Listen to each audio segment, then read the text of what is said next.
thank you very much, Lorenzo, for having me. Thank you, everyone, for being here. Can I share my screen? I guess so, yeah. Fine. Of course you can, Annalisa. So, slideshow. All right, so what I'm going to do is give a quick overview of the book Extended Rationality, a Hinge Epistemology. So an overview of one brand of Hinge Epistemology, as Lorenzo kindly mentioned in his introduction. I did coin the term, but this is a family of views. There's not just my own view, but of course I'll be talking about my own view. Now, a caveat, if there's any problem with the connection, we have a backup plan. The video has already been recorded, so just in case something goes wrong here, I'm back in Italy. I'm not entirely sure about my connection. It's the first time I tried for an extended amount of time. You know, we will try to patch it up, but hopefully everything will be fine. All right, so my starting point in the book is the development of what I call the moderate conception of perceptual justification, which is a midway position between the liberal and conservative accounts proposed by Jim Pryor, most prominently, but others as well, and Crispin Wright.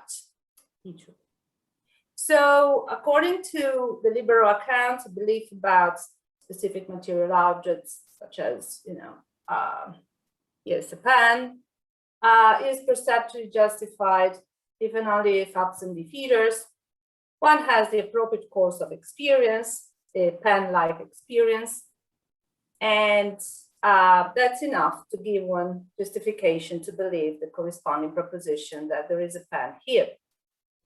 Now, in my view, this account of the structure of perceptual justification is too weak. For the same course of experience is possible in cases of perceptual hallucination, and actually would make it more probable, let's say, the skeptical counterpart of the proposition. So I'm hallucinating having a hand or there being a pen here. The conservative account, on the other hand, has it that a belief about specific material objects, such as this pen, is perceptually justified even only if absent defeaters. One has the appropriate course of experience, and it is justifiably or warrantedly, doesn't matter for our purposes, assume that there is an external world and possibly other general propositions, such as my sense organs will work mostly reliably, I'm not the victim of massive cognitive deception. That is, all those background conditions that seem to have to be in place in order for our perceptual experience to bear onto the truth of a proposition about a specific physical object. Now, the problem with this view, in my opinion, is that it actually requires a justification or a warrant for these background assumptions, such as there is an external world, which is very hard to provide. I don't think we can use anything like Moore style proof to prove them. That would be circular, and I will say something about that shortly. I don't think we can easily prove there is an external world in a priori way. I am very skeptical of the kind of non-evidential warrants or entitlements that maybe some of you are familiar with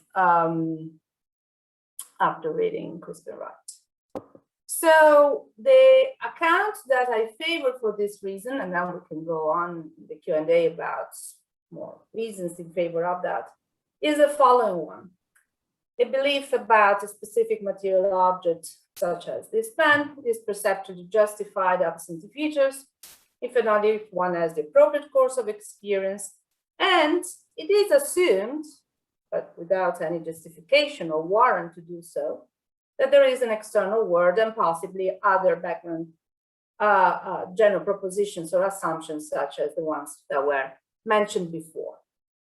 Call these propositions hinges. Now, I'm not very much interested in this talk or in this book in Wittgensteinian exegesis. We may discuss that, whether there is an external word would count as a hinge for Wittgenstein or not, doesn't matter for my purposes. I call it such, and so I hold that hinges are all and only. This is very different from Wittgenstein's official view in uncertainty. All and only those very general propositions which allow us to surpass what we might call our cognitive locality. So the propositions that maybe in another tradition, if you are more familiar with Bradsky's work, may be called heavyweight assumptions. So it's only by assuming that there is an external word and that our sense organs work mostly reliably that we can take our current experience to bear onto the determination of the truth of propositions about specific objects such as pens, hands, and so on.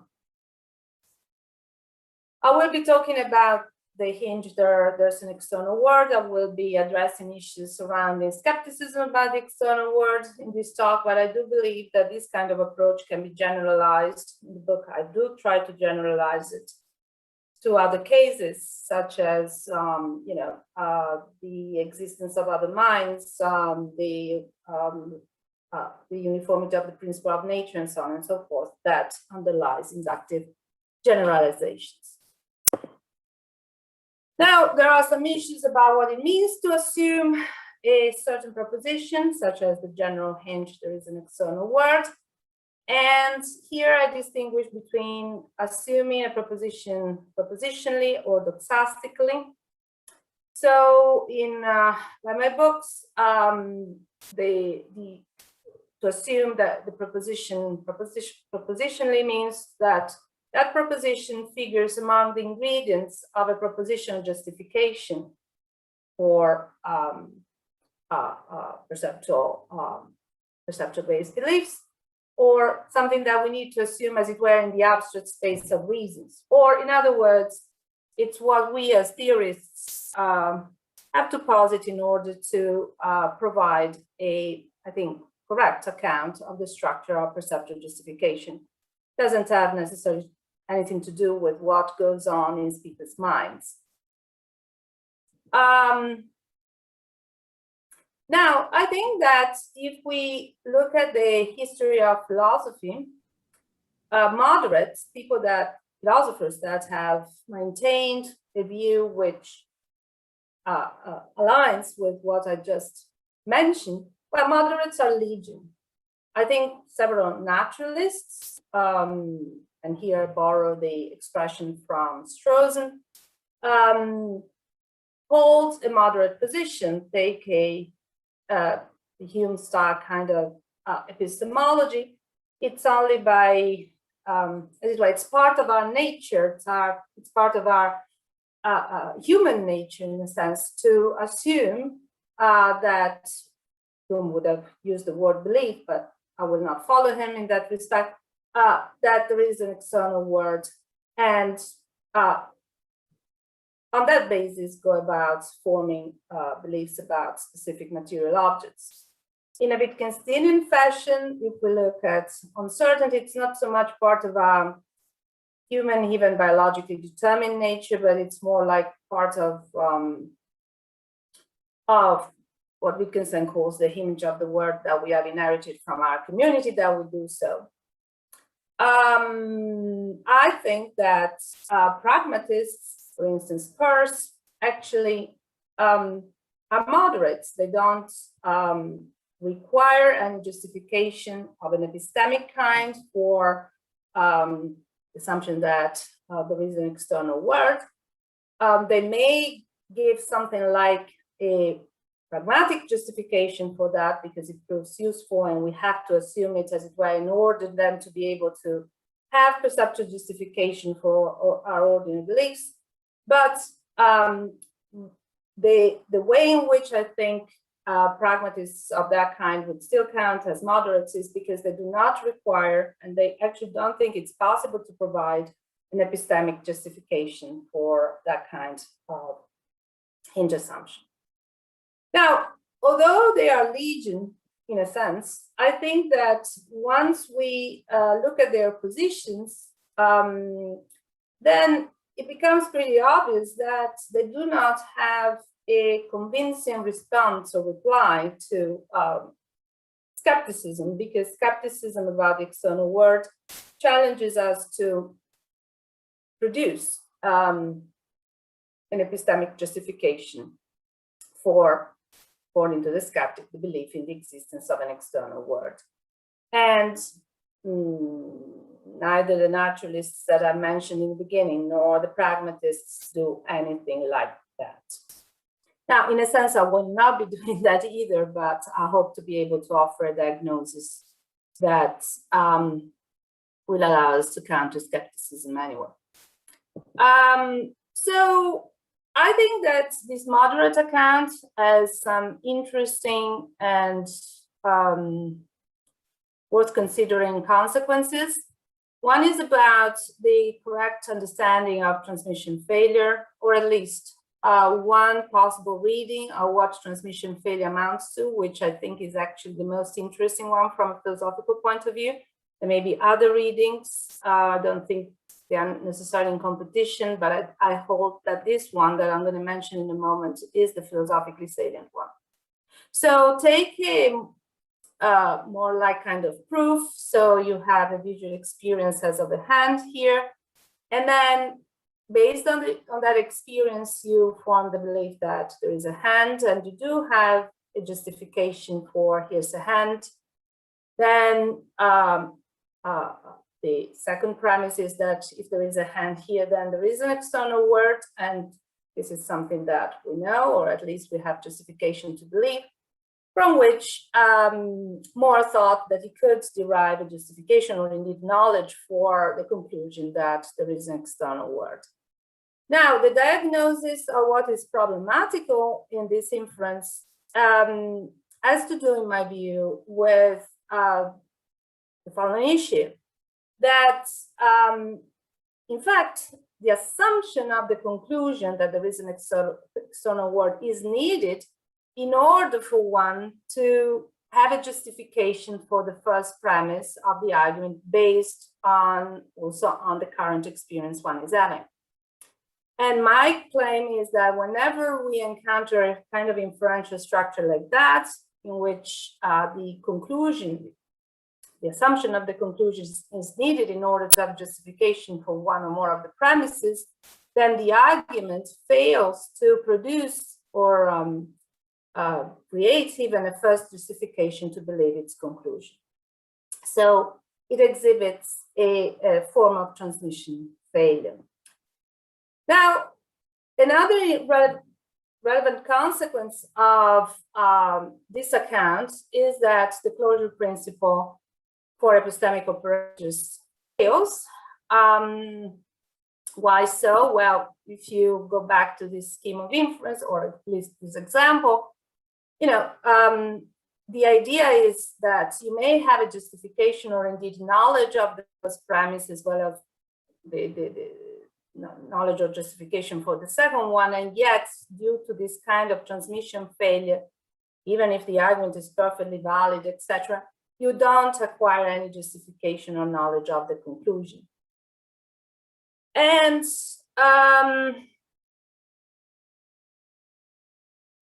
I'm not particularly worried about the failure of closure in this kind of context, because I think that, well, there are several reasons. One reason is that how we want to interpret the closure principle. And very often the ones who really worry about possible failures of closure are actually worried about failures of transmission more than closure, understood more merely as a syntactic, as it were, principle. And also because I think that actually closure holds in many, many cases. It's just that its validity is restricted. It's restricted to which cases? Well, to those inferences that do not have as a conclusion a heavyweight assumption or a hinge assumption, which is necessary in order the assumption of which is necessary in order to have a justification for the one or more of the premises of the arguments. So there may be plenty, and indeed there are plenty of other arguments that do not have that structure for which closure holds. So it's not, maybe it's not even correct to say that it fails, it's just that it has to be restricted. So here I give an example of an inference in which closure holds no problem, and many inferences like that would preserve closure on my account. I'm not going to read it, it's really trivial. All right, so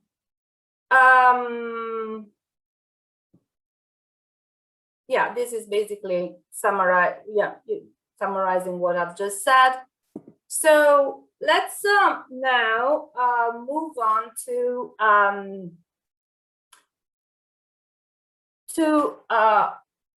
how these ideas can be used in an attempt to counter at least certain kind of skepticism, which is of Humean descent. I think that we can break down the Humean skeptical challenge into steps. The first one, or thesis. The first one is P1. Since no epistemic justification for our basic beliefs or hinges or assumptions can be obtained, they are not rationally held.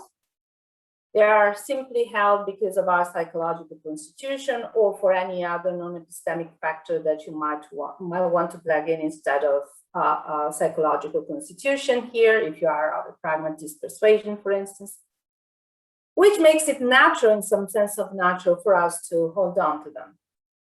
So the first thesis is that we have no epistemically rational justification, and because of that, we are not rationally within our rights in holding such an assumption. And then the second thesis is that if these assumptions are not epistemically justified, then the ordinary empirical beliefs that somewhat depend for their justification on those assumptions are themselves not epistemically justified either. So that is the really problematic, I mean, both theses are problematic, but it would be really disastrous if because of the non-epistemic justifiabilities, less rationality of these hinge assumptions, it turned out that we are never justified in holding, for instance, that there is a hand here or a pen or whatever have you. So going in reverse order to block this second claim, characteristic of the Humean skeptical challenge, I think it is enough to notice that closure doesn't hold unrestrictedly, and in particular, that it doesn't hold when the conclusion is a hinge proposition due to the kind of transmission failure that I mentioned before. And so, you know, we can't contrapose the following, you know, the standard Morean argument and get it that since there is no justification or knowledge of the conclusion of that argument, namely there is an external world, we thereby have no justification or knowledge of the premises, in particular of the first premise either. So I think that consequence is easily blocked. Now, I want to say something more about how to counter the first thesis of the Humean skeptical challenge. So, in fact, I think it's important to notice that skeptics, maybe not just skeptics, but there is a kind of traditional understanding that sometimes it's not even spelled out in detail. It's kind of presupposed in the conversation and discussion, according to which epistemic rationality amounts to the following: that it is epistemically rational to believe all and only perceptually justified propositions, at least when we are dealing with a certain set of propositions about material objects, let's say. So I'm confining these considerations for the time being to this kind of case. I think that this account of epistemic rationality is actually not mandated, and it's indeed problematical. And in the book, I present and defend a different account of epistemic rationality, according to which it is epistemically rational to believe perceptually justified propositions. Of course, we want to preserve that, but also to accept those unjustifiable assumptions or hinges that make the acquisition of perceptual justifications possible in the first place, and are therefore constitutive of epistemic rationality. So my intuition here is that epistemic rationality is not a notion that hangs in the air. Maybe it's my Wittgensteinian upbringing in a sense that makes it so that for me, these notions have their home and depend on certain practices. In this case, epistemic practices of acquiring justifications for beliefs about specific material objects based on perception. But if it turns out that in order to have that practice, then it's constitutive of it to assume that there is an external world, or that our sense organs are working reliably and so on, then those assumptions too are part of the very practice, and therefore they're being accepted, although not justified or in a justifiable way, is actually part of the practice.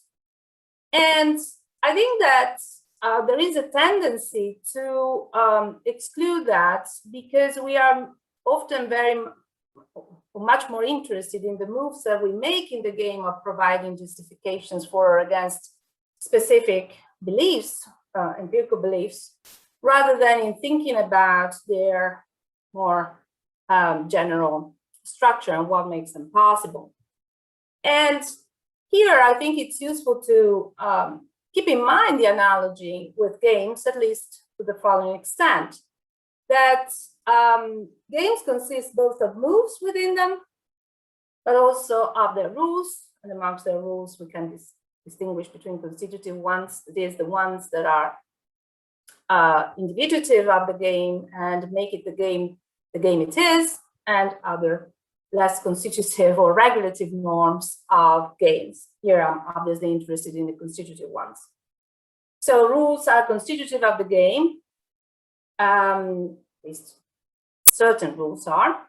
And similarly, this is the point of the analogy, the assumptions which make a basic practice or method of inquiry, like gaining knowledge about our surroundings through perception, possible, are part of it, just as its applications.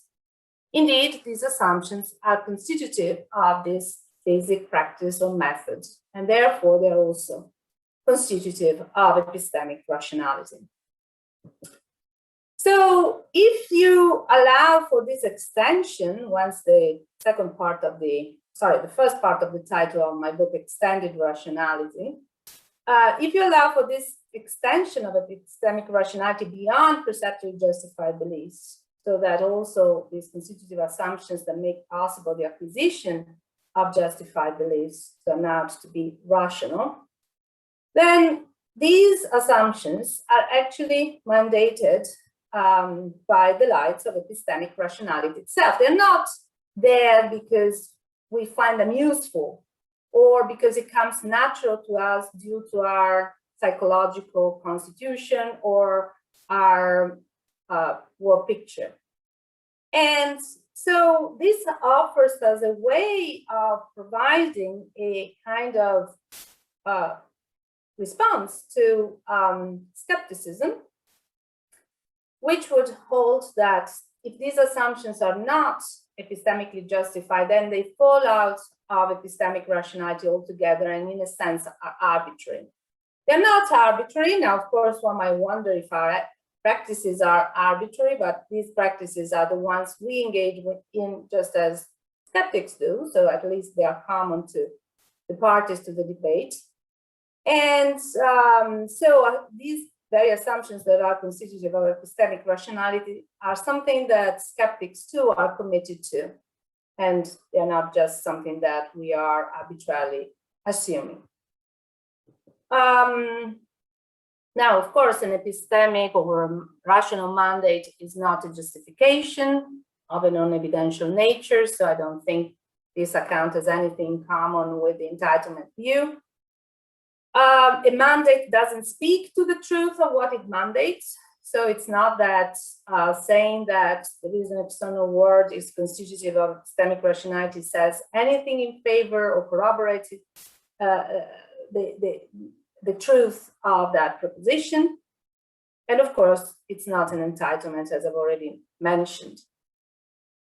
Of course, the arguments that have given in favor of the existence of these mandates gives us an a priori justification to believe another proposition, which is not the proposition that there is an external world, but rather that it is epistemically rational to assume that there is an external world, even though we have no epistemic justification for it. But there is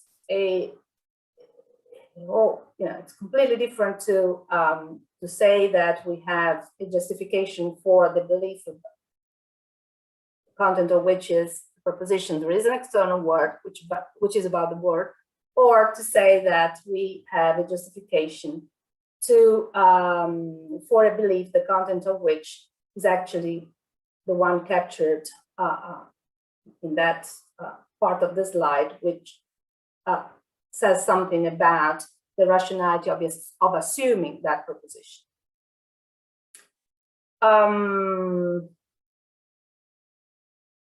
And another way of putting what I've just said is to say that the arguments have produced gives us an a priori justification for we have an epistemically rational mandate to assume that there is an external world, even though we have no justification for it. Now, as we all know, responses to skepticism can be divided into direct and indirect ones. The direct responses to skepticism aim at providing epistemic justifications for the targeted propositions, in this case, the proposition that there is an external world. Indirect responses, on the other hand, acknowledge that epistemic justifications for the targeted propositions are not attainable, and yet they offer diagnosis of why this wouldn't have the disastrous consequences skeptics think would have. So just to summarize, C2, that we don't have any justification for ordinary empirical beliefs because if we have no justification for the background assumptions, by contraposition, we can't have justification for those beliefs, is blocked given moderatism, transmission failure, and the failure of closure. C1, the thesis that we are not within our rational rights, epistemic rational rights, in assuming these background propositions is also blocked once you embrace this extended view of epistemic rationality. So the diagnosis that is offered of what goes wrong with skepticism about the existence of an external world is not that they work with too narrow a notion of justification, but rather that they work with too narrow a notion of epistemic rationality, which I don't think is actually grounded and vindicated by our practice.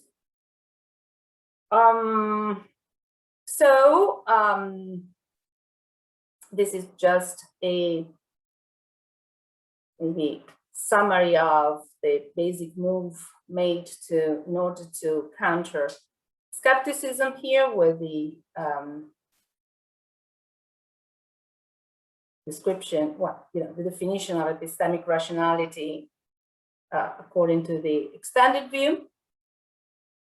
I don't think there is any need for me to reread those, but I'll just pause for a second for people to read them by themselves. And I think that's Great. So that should leave us with plenty of time to answer questions. Thanks. Thank you very much, Annalisa, for your excellent exposition, for your excellent talk. Now we will open immediately the space for question and answer before passing to the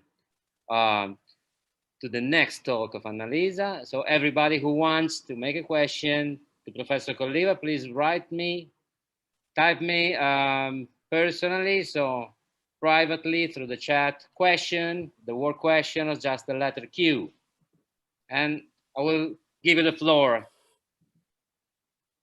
to ask the professor what you want.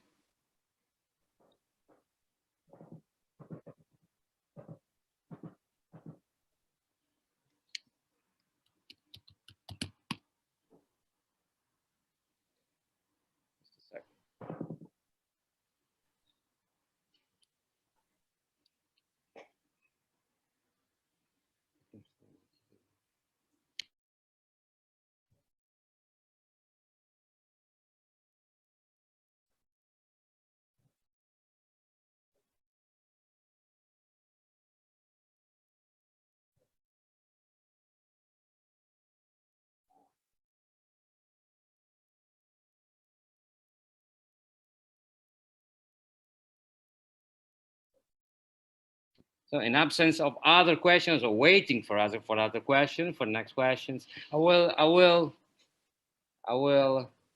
ask you one. I will ask you one. In your lecture, in your interpretation of the work of Wittgenstein, do you consider yourself some more oriented in a kind of realist lecture, so to say, in the spirit of Cora Diamond or McDowell? So, because I've read in your book about Wittgenstein and Moore, relative to the different position of Wittgenstein in front of scientific affirmation and other propositions that don't belong to our knowledge, actually, where we don't declare that we know this, so the hinge propositions. But he has a different, maybe a different, a more realist attitude towards the scientific sentences, if I understood right. So, and then I thought that it's possible a kind of realistic reading of Wittgenstein in the sense of a realistic spirit or realistic description, something that I found in the books of McDowell and Cora Diamond, for example. That was the question. So, well, I'm not entirely sure I'm in favor of at least the McDowellian reading of Wittgenstein. Certainly, I wouldn't like to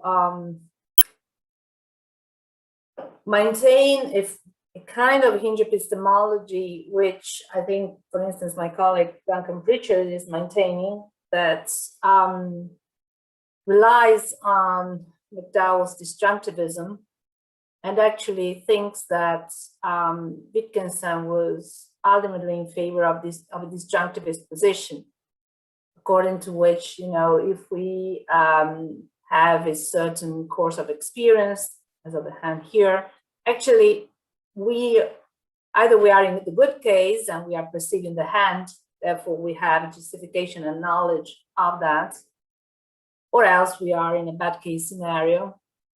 But in that case, there's no highest common factor, as it were. And the difference there has to do then with how you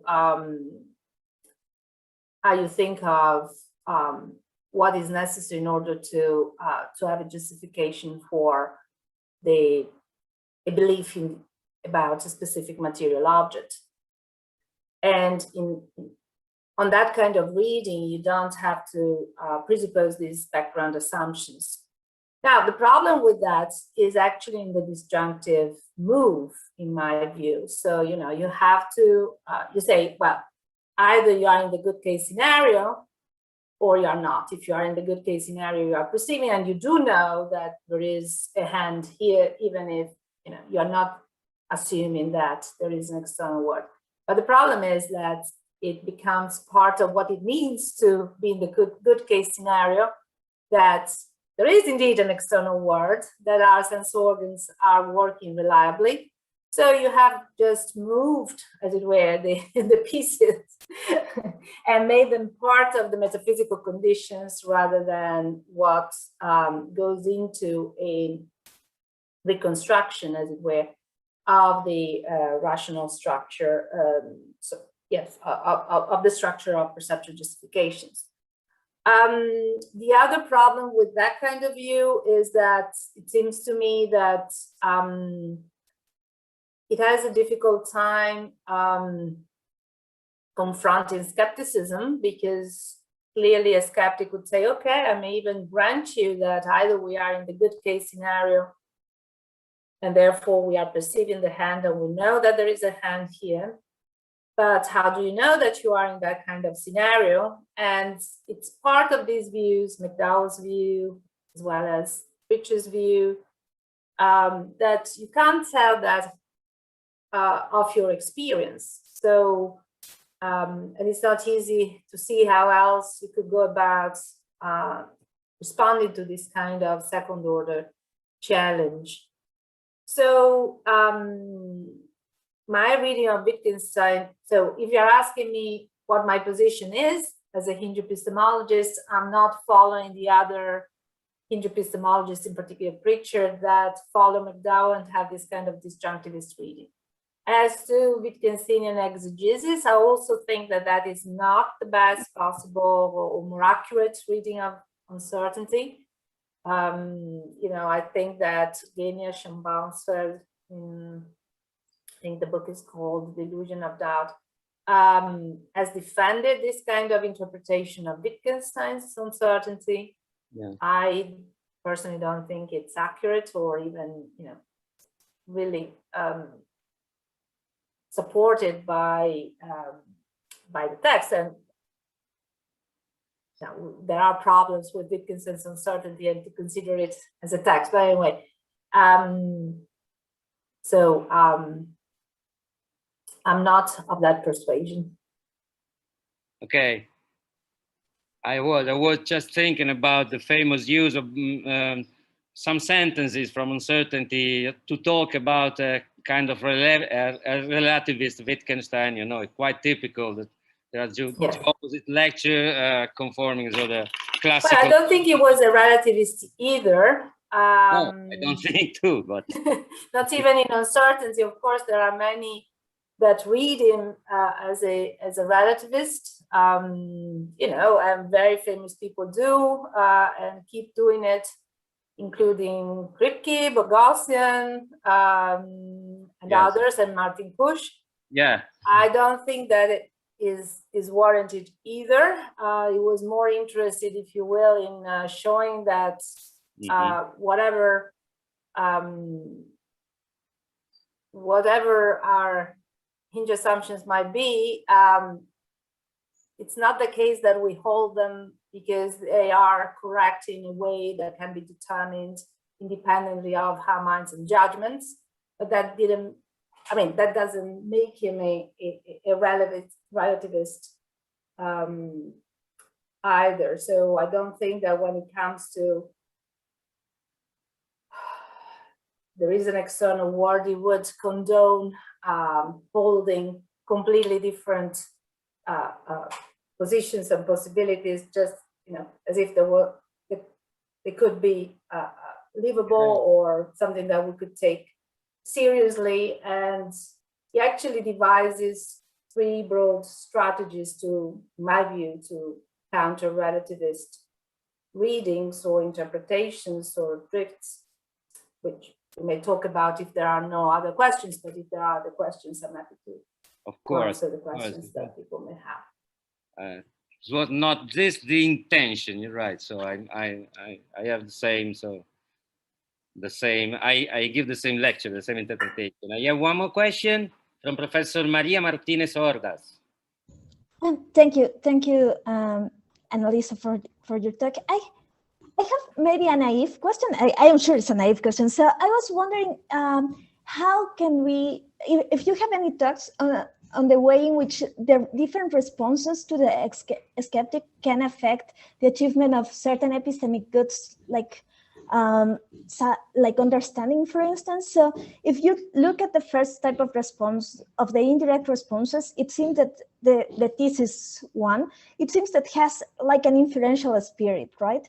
So it refers to epistemic closure and things that are related to inferential power of cognitive agents. The second one, on the other hand, refers more to how much we need justification. And so maybe the type of understanding or the type of certain type of explanatory knowledge that we can get depending on each response might be different when using this hinge commitments. So I was wondering if you had any thoughts on that.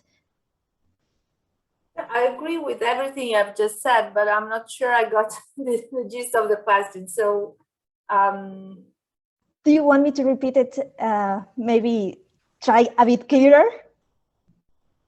I mean, do you have any worry in particular? No, there is a kind of asymmetry in the style of response, or what I was thinking is, if you assume that hinge commitments are very handy when achieving more things than only like objectual knowledge, for instance, then the response that you might have to the skeptic might vary the characterization of how you achieve those types of epistemic goods and which types of epistemic goods they are.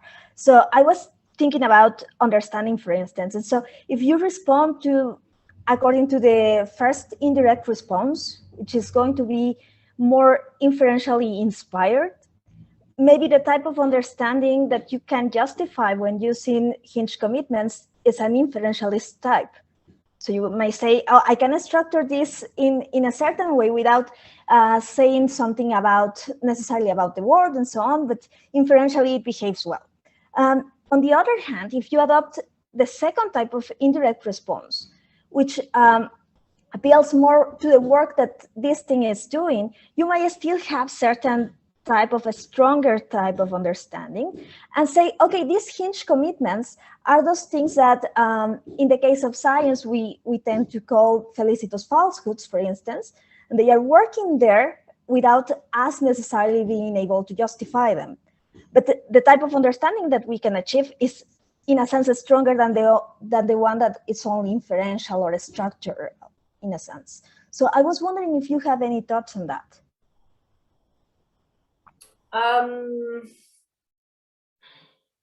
Well,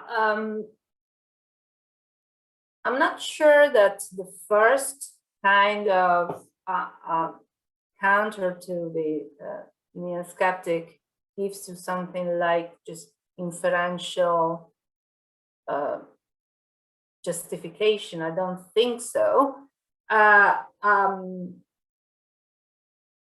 mean, the idea is not that you derive the justification for here's a hand based on a set of further propositions, including that there is an external world and that our sense organs are working reliably.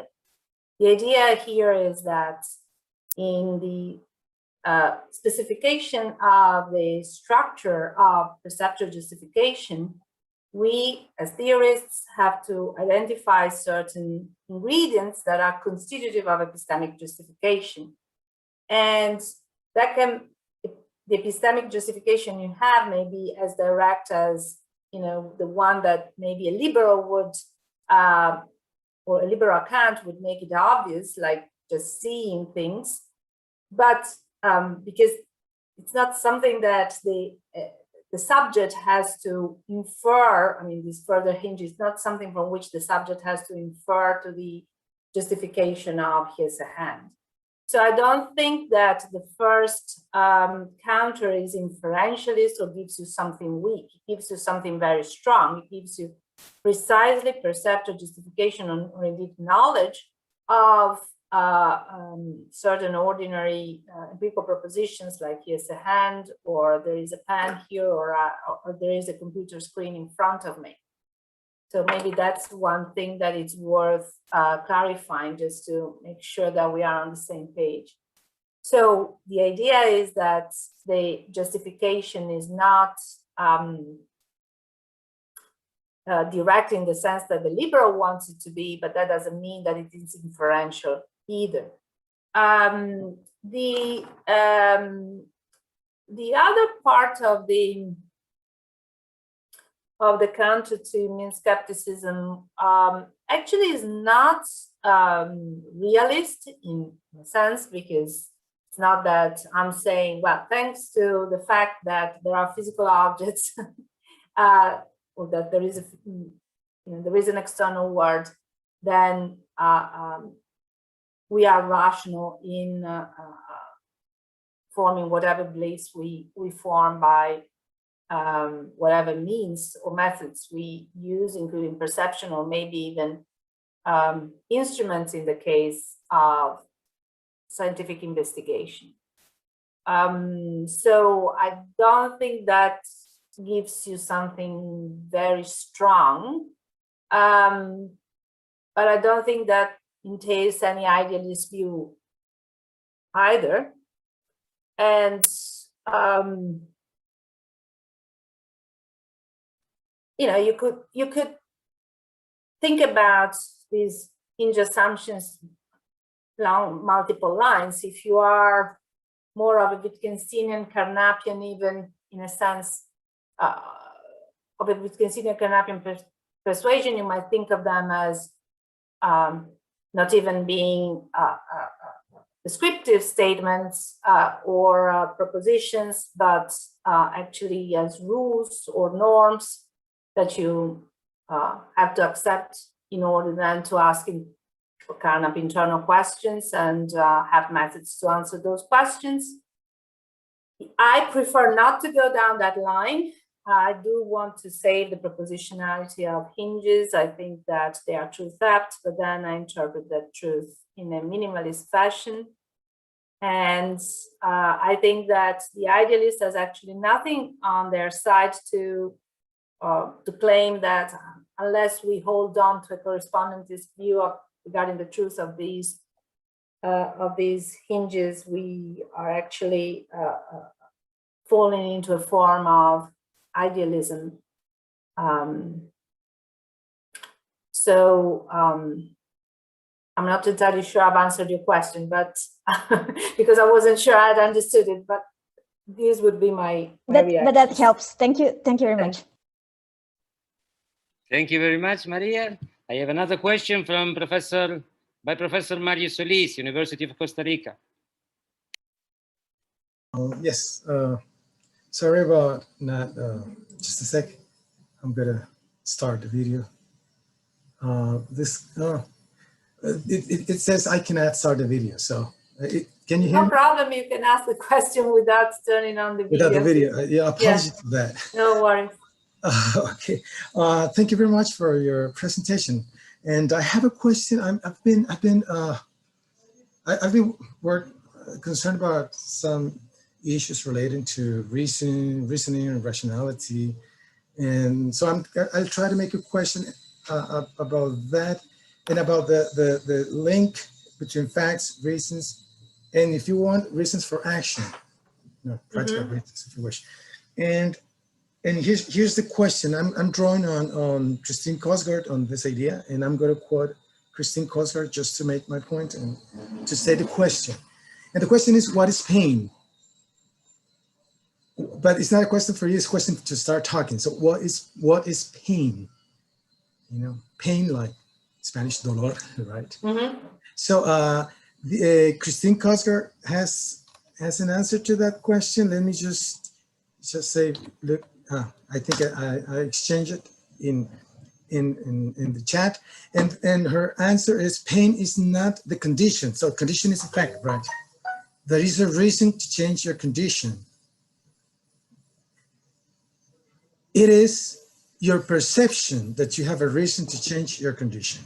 So you have either in the definition, in the capture of what pain is, you capture the fact that I have a headache, for instance, or first, right? And that gives you, that perception gives you a reason to change your condition, to do something, to take some pills, say. But is it that pain, is it the case that pain starts with the perception, or is it that in order for you to have a reason to change that condition, or is it the case that it starts with a condition that gives you a reason to change your condition? What do you make of that if there's something there? Well, you know, I'm not sure about Korsgaard or about pain, but actually, I've maintained an anti-realist view of hinges. So it's not because hinges are true that we hold them, but it's the fact that we hold them, and that nothing in our practices actually can speak against them, that makes us see them or hold them. It's true. So in that sense, I'm not entirely sure I understand completely what Korsgaard is doing here or saying here, but I think I would be very much in line and in keeping with their anti-realist approach, which doesn't mean that pain or the external world doesn't exist. It's just that when it comes to what, if you will, in a Kantian framework, you see as the conditions of possibility of representation itself. So we need to assume that there is an external world to start thinking that we may have representations that are correct or incorrect. Of those things that have to be assumed in order for that representation to be possible, you can't say that they are true, but that doesn't mean that they are a figment of our imagination either. It's just, so that's my take on hinges. But you see, the truth, the predicate truth for that is on the condition or on the perception. When you think about pain, for instance, when you well, in that case, it would not be on the condition. If we were thinking about pain, I'm not sure I would follow Korsgaard, right, on pain. But at any rate, it's not on the condition, but it would be on the perception of pain, if the analogy holds. But I've been talking about hinges, not about pain. And I do think that I share Korsgaard's generally anti-realist sentiments, as it were. Okay, thank you very much. Ok, si no tenemos otras preguntas, ya que pasó el mediodía en Costa Rica. Oh, sorry, I should go on in English. I'm sorry. Yeah, if we have no more question about this, we could go on with the second talk of Annalisa, and then open again the space for question and answer immediately after. All right, let me just take a sip of water. Give me 1 second. Of course. No problem. It's very hot here in Italy. I don't know about Costa Rica, but here there are over 35 degrees Celsius and it's a lot of humidity. So it's kind of, I'm like in a sauna right now. Here is hot, but not that much, not 35. Okay. No. Okay, so let me switch to the other talk, which is completely different in a sense. Yeah. I mean, there may be some relations at some point, but we'll see. Okay, sorry, I need to,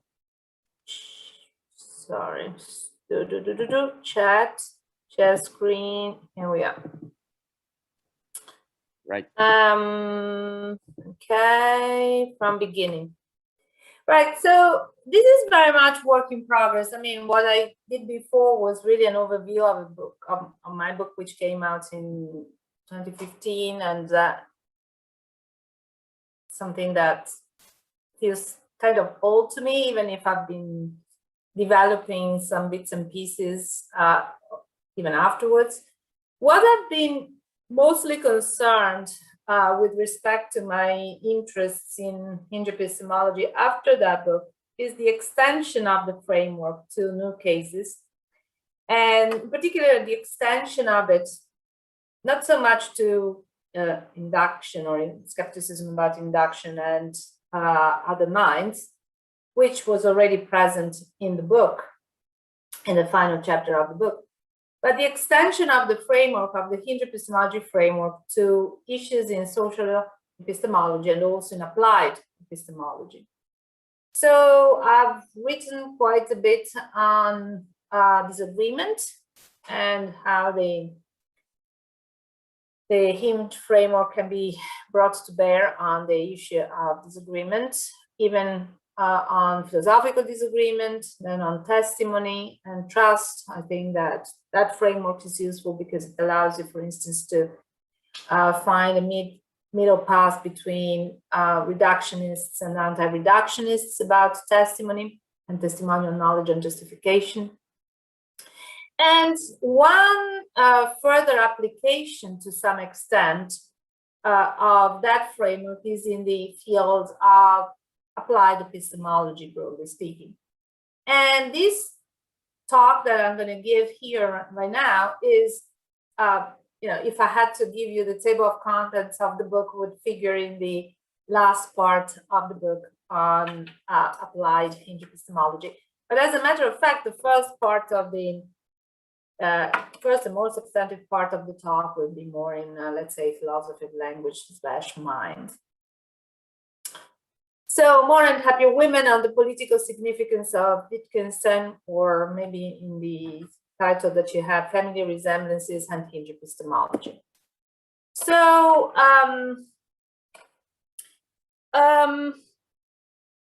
here you have a picture of Carnap and Sally Haslanger. And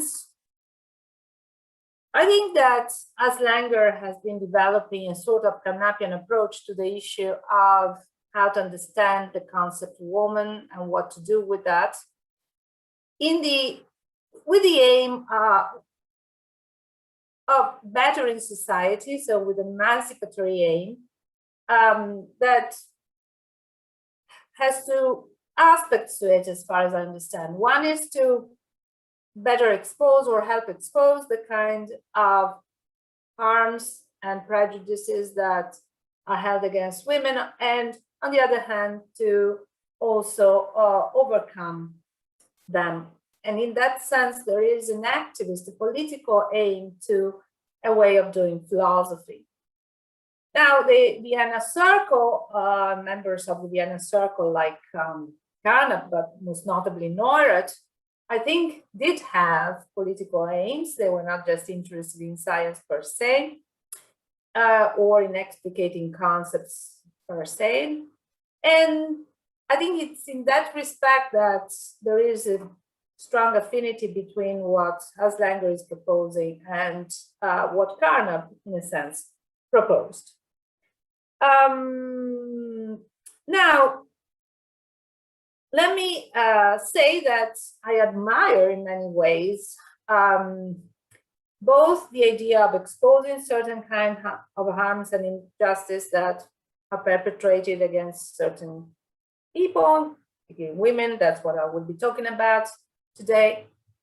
And I'm also totally in favor of bettering society. I'm doubtful, however, that the best way of doing about that, qua philosophers, so if we ask ourselves the question, what can we do, not as citizens, as it were, like everyone else, but qua philosophers, what can we do qua philosophers in order to help bring about a better society? I don't think that the best approach is actually the Carnapian, Haslangerian one, or what I consider to be a top-down approach. And so let me say a bit more about that. So what are we talking about when we say that a given individual, A, is a woman? According to ameliorative projects, to answer that question, we should arbitrarily pick a definition, which as such doesn't have to match our ordinary use of the term woman, whatever that might be, and they are not doing sociolinguistic, or what we normally take to be the concept woman. And here I will be talking quite interchangeably of the term woman and the concept woman. I don't think much hangs on that. Moreover, the definition offered is typically politically charged to better expose the kind of social injustice perpetrated against individuals falling under that concept. So that one could only hope that in the future, there won't be any entities falling under that concept. Notoriously, this is the approach that is taken in Aslanger's writings on this topic, who, and this is a passing definition, defines woman as follows. As is a woman, if and only if, by definition, as is systematically subordinated along some dimension, economic, political, legal, social, etc., and as is marked as a target for this treatment by observed or imagined body features presumed to be evidence of a female's biological role in reproduction. Now, as I mentioned, Aslanger's approach is distinctively Carnapian. As is well known for Carnap, we are at liberty to define concepts or meanings. In a conventional spirit, we are allowed to propose new definitions, new understandings of the terms under consideration, if they serve our purposes better than what one might think is the way in which a term is standardly used in a given linguistic context, or our concept appears to function in a given community, where the purpose here would be a distinctively emancipatory one. I want to insist a little bit on the Carnapian lineage of this kind of project because it is a top-down approach. It was not envisaged primarily as an approach that one should follow in any context whatsoever, although it's open or compatible with that interpretation.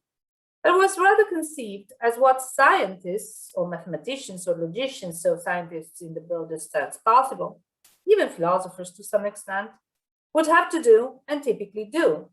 That is, they ought to explicate a given concept or term, which may be already present in ordinary practice or language, and then fasten onto some specific or more specific concept or meaning that would have the advantage, once incorporated within a theory, to make for a theory that is explicative and fruitful. So it's clear why a Carnapian would have an interest in this kind of project and why he would take a top-down approach.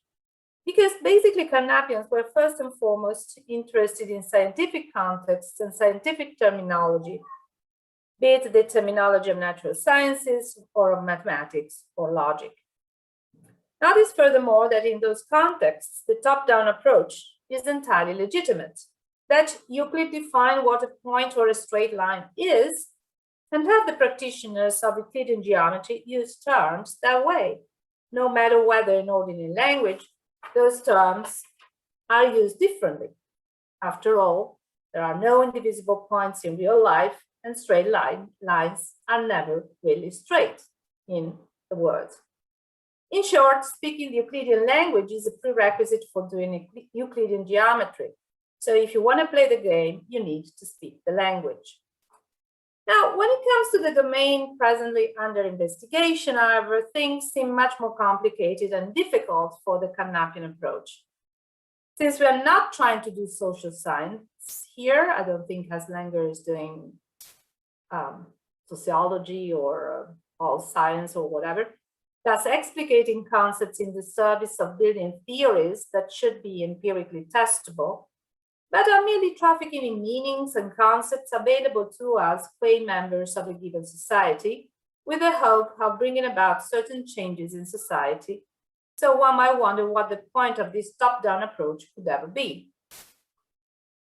Now, there are certain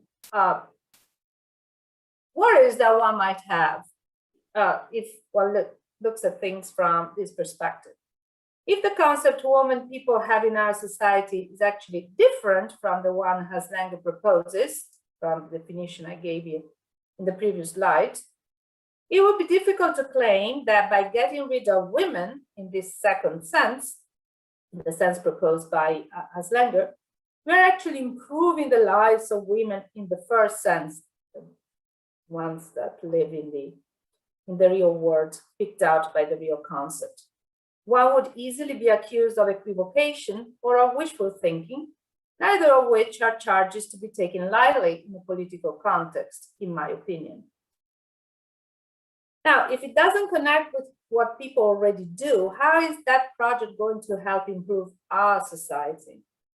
But alternatively, one will have to say that the definitions and meanings or concepts proposed by the theorist are, as a matter of fact, at least implicitly operative in our linguistic community. So they are not just picked out by the theorist according to their purposes, which and have no connection or may have very little connection with what people do in real life. This, I believe, would give Canapians some hope that their project could engage with reality. Yet many of us, including hardcore feminists, would balk at the idea that it is analytically true that women are people who ought to occupy subordinate positions in a society, as per Aslanger's revised definition of woman in her very well-known paper of 2012, which is a further definition that she offers. It may be true, unfortunately, that many women do occupy such subordinate positions, or that many other people in the society think they ought to, but this doesn't seem to be necessarily part of the concept woman. After all, it doesn't seem unthinkable or a contradiction in terms to think that women may not and certainly should not be so subordinate. At most, thinking they should be is part of the sexist beliefs and practices that surround women and shape their lives. So let me make a terminological remark here, which is worth stating before going on. As is standard in philosophy of mind, concepts are components or elements of beliefs, and beliefs are propositional attitudes of acceptance of certain contents or propositions, the grasp of which requires concepts. For example, a theist and an atheist have different beliefs about God, but they do not necessarily, at least, have a different concept of God. And their disagreement is substantive because while talking, as it were, about the same thing, they disagree about their property and particularly whether it exists or not, or if you prefer to give a semantic reading, whether the concept of God is instantiated or not. Now, it is only semantic holism that holds that all beliefs containing a given concept C are constitutive of it, or all inferences containing that concept are constitutive of the concept, but holism is a problematic view in general, and certainly it's not a view that Canapians typically hold. Another way in which we might interpret the Canapian project is as follows. Sexist people tend to think that there is something belonging to a woman's essence that makes her naturally socially subordinate and destined to bear children, and in fact socially subordinate precisely because destined to bear children in virtue of her biological and body characteristics. Let the metaphysical constructivist be interested in debunking this idea. One possible way of trying to achieve that end would be to say that it is the concept woman that sexists have. In a Carnapian spirit, then one might think that the sexist is projecting their faulty concept onto reality. Yet the idea that there is something like a woman's essence and that it is as just described is due to mistaking a grammatical remark, as Wittgenstein would hold it, or a conceptual remark about a conceptual framework for an ontological claim. Once we are clear about such a conflation, that we are merely projecting categories onto reality, we should be able to see that the idea that there is something like a woman's essence and that it is, as described, is just an illusion with no more metaphysical or ontological reality than witches and phlogiston.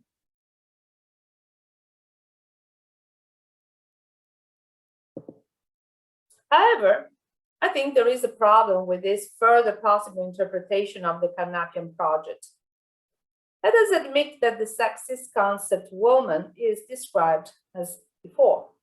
Yet instead of taking for granted that it is Bacchus as phlogiston, we should indeed subject it to serious empirical scrutiny, just as we did in the case of phlogiston in the past. It is not simply by finding it morally reproachable, I call this the moralistic fallacy, you find a concept or a notion morally reproachable, therefore it doesn't exist. it's not just by finding it morally reproachable that we would have ascertained that it is not instantiated. And indeed, since unfortunately there are in the world many women that are subordinated, and there are many women that are taken to have that position because of their raw biological role and what they are perceived to, or the way they are perceived by the society, it will be very difficult from an empirical point of view to debunk that idea. So it seems to me that unless we just want to, unless we commit this sort of moralistic fallacy, we would play right in the hands of those who would ask us to actually verify, as it were, whether the concept is adequate to describe reality. And given the number of people that unfortunately would fall under it, they might have some reason to think that it's the correct concept.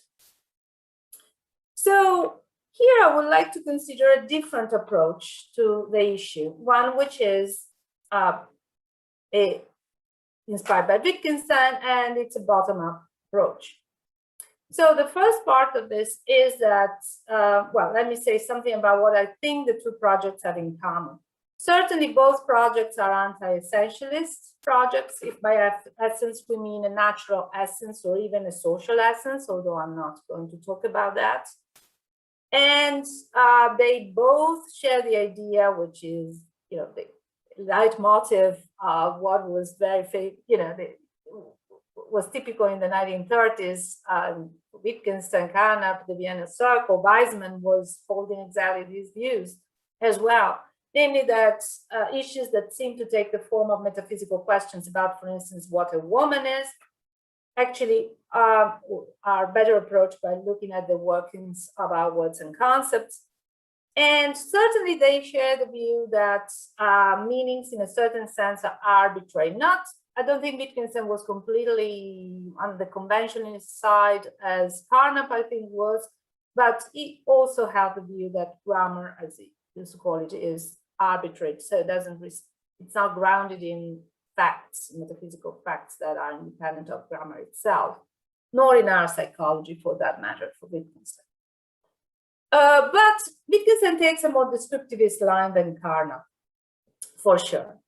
And as is well known, the notion of family resemblance is that many concepts, he exemplifies that idea with the concept game in the philosophical investigations, but that applies to many other concepts, and I'm proposing should also be applied or could be applicable to the concept woman, are not individuated by a set of necessary and jointly sufficient conditions. Rather, there are certain cases of women, and they may share some features in common, but then these concepts may actually work by family resemblance. So they extend to other cases, even if those cases do not share the same properties with the previous ones. The important thing is that they share something in common with intermediate cases. So for instance, you could think that, let's think about games. Playing tennis is a game, playing patience is a game, playing dolls is a game. But if you look at tennis and playing with dolls, they may not have anything in common if just you look at those two cases. And so the question would be, how come that they're both games? In one, there is winning and losing. You can't play tennis alone. In the other case, there's no winning or losing, playing with dolls. And you can play dolls by yourselves. So how come that they are both games? Well, because they share something in common with an intermediate link, but of course, two different things. Take as an intermediate link the case of playing patience. Patience is something in which there is winning and losing, but it's something that you do alone. So tennis shares the first feature with playing patience, and playing with dolls shares the second one. So as long as there are these intermediate cases and that can link different activities in this case that do not have anything in common, they can still fall under the same concept. So my suggestion is that the Wittgensteinian approach that would look at woman as a family resemblance concept would allow us to do several things. Namely, it wouldn't force us to individuate a set of necessary and sufficient conditions for something to be a woman, such that all and only those things that have those features fall under the concept. But it would allow us also to send to creatures, individuals that do not share anything common as long as there are these intermediate links. Notice that on the Carnapian approach, once you have a definition like the one we reviewed in the beginning, well, if you're female but not subordinate, you wouldn't count as a woman. And this is very unintuitive, I think. I think that luckily there are also women that are not subordinated, and yet they are women. And certainly that kind of approach would have a hard time unless you revise the definition, including transgender women as women. On the other hand, I think that the Wittgensteinian approach that utilizes the idea of family resemblance can more easily used to describe how come that women and transgender women might be considered both women and not women in a different sense. I think this is particularly interesting from a political point of view, where I take it that part of the battle that transgender people are doing is precisely to be recognized as belonging to, either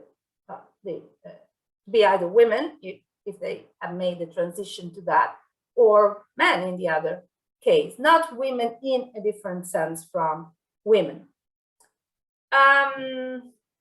So I think that the Wittgensteinian approach in that respect would have some political advantages and would certainly not have trouble including within the extension of the concept women that are not subordinated, whereas the Carnapian approach, as Langer has it, would have it.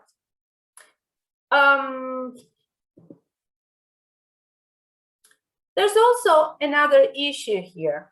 Oh, by the way, I just wanted to mention one thing. I think that, again, this approach would do justice to certain things that have been happening in our society, like the extension of the concept husband and wife to people of the same sex.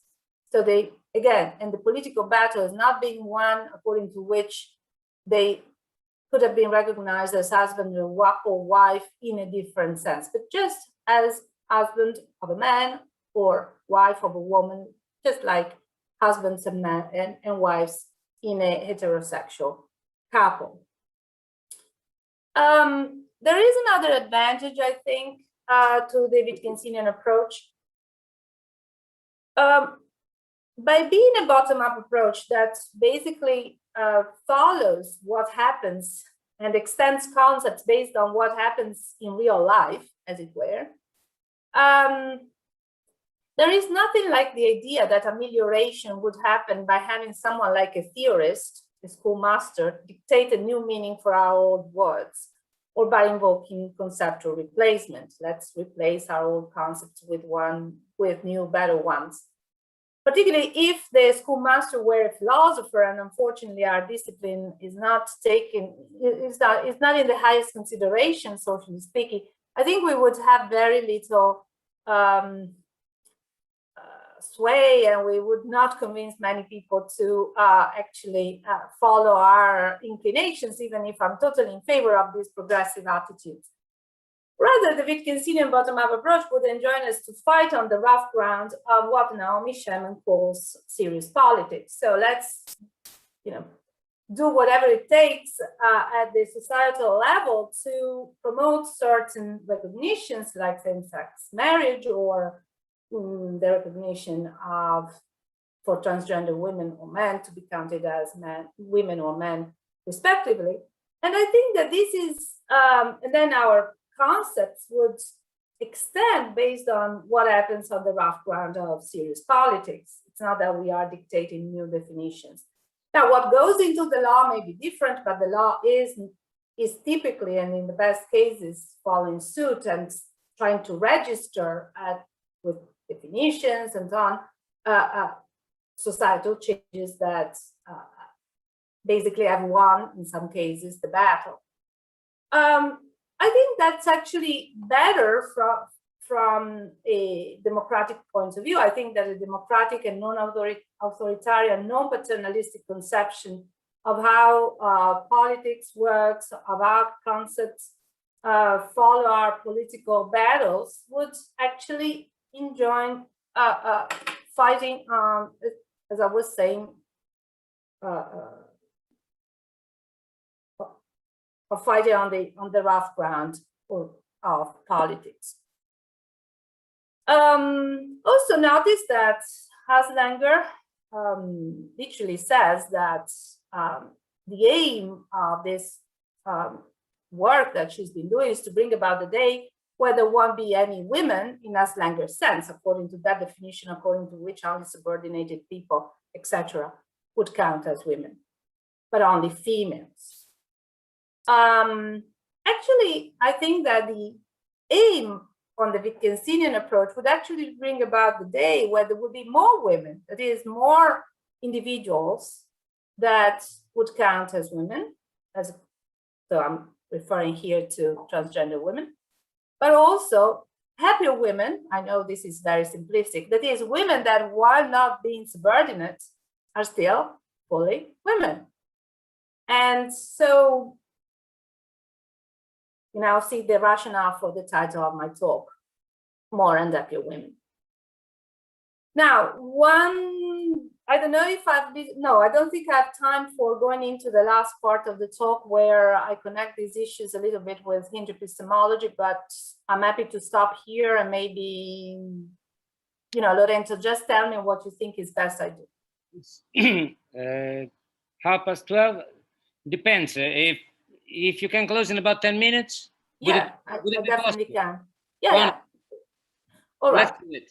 Okay, so let's go into the second part of the talk, in which I connect these issues with a little bit in hinge epistemology and also the topic of hermeneutical injustice. So we have already seen before that hinges in general can play two roles. They are norms of evidential significance, so those assumptions that need to stay put in order for certain kinds of evidence, like perceptual evidence, to be brought to bear onto the truth of certain or specific empirical propositions, like here's a hand.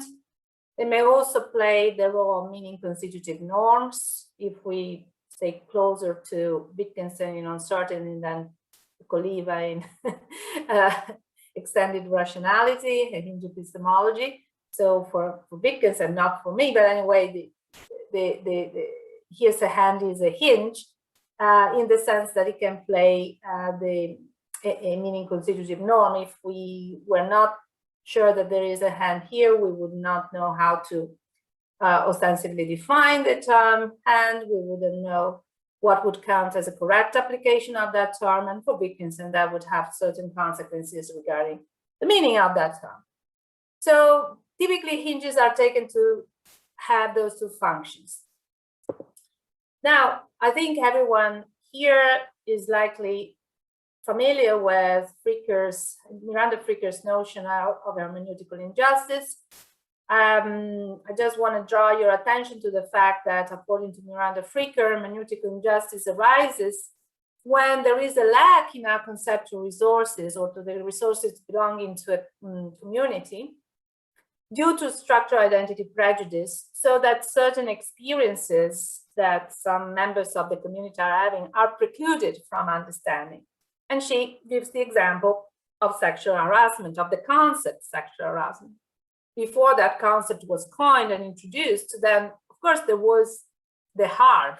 But people, both those who suffered it, but also society at large, they were all blind to it because they couldn't individuate it by means of that concept.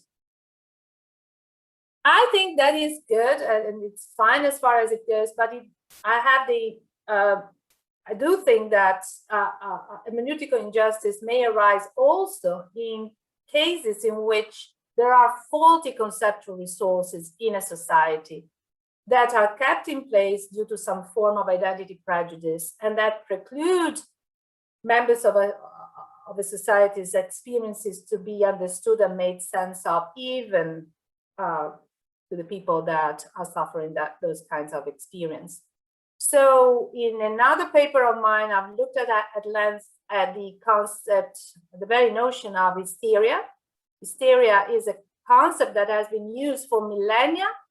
It has been removed from the DSM, so the Bible for psychiatric diagnosis and treatment, only in 1980, after literally millennia of use of that concept only to single out women's behavior. Actually, it was found out that the same symptoms were present also in men, but by definition, hysteria it comes from the Greek word for uterus. Only women could be diagnosed with hysteria. The story is complicated. I'm not going to relate it here. But in that paper, I argued that the concept hysteria has been kept in place for millennia, and that due to identity prejudice against women, and that has perpetrated a form of hermeneutical injustice because the real experiences that women were undergoing were masked by considering them instances of this faulty concept that was eventually taken away as a diagnostic tool because it was shown to have no efficacy whatsoever. So I think that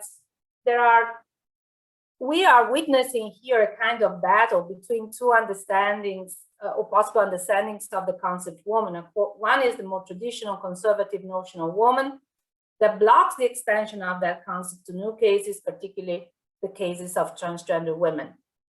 And in that sense, it's not allowing some members of the society fully to make sense of their own experience, either to themselves or to others, or both.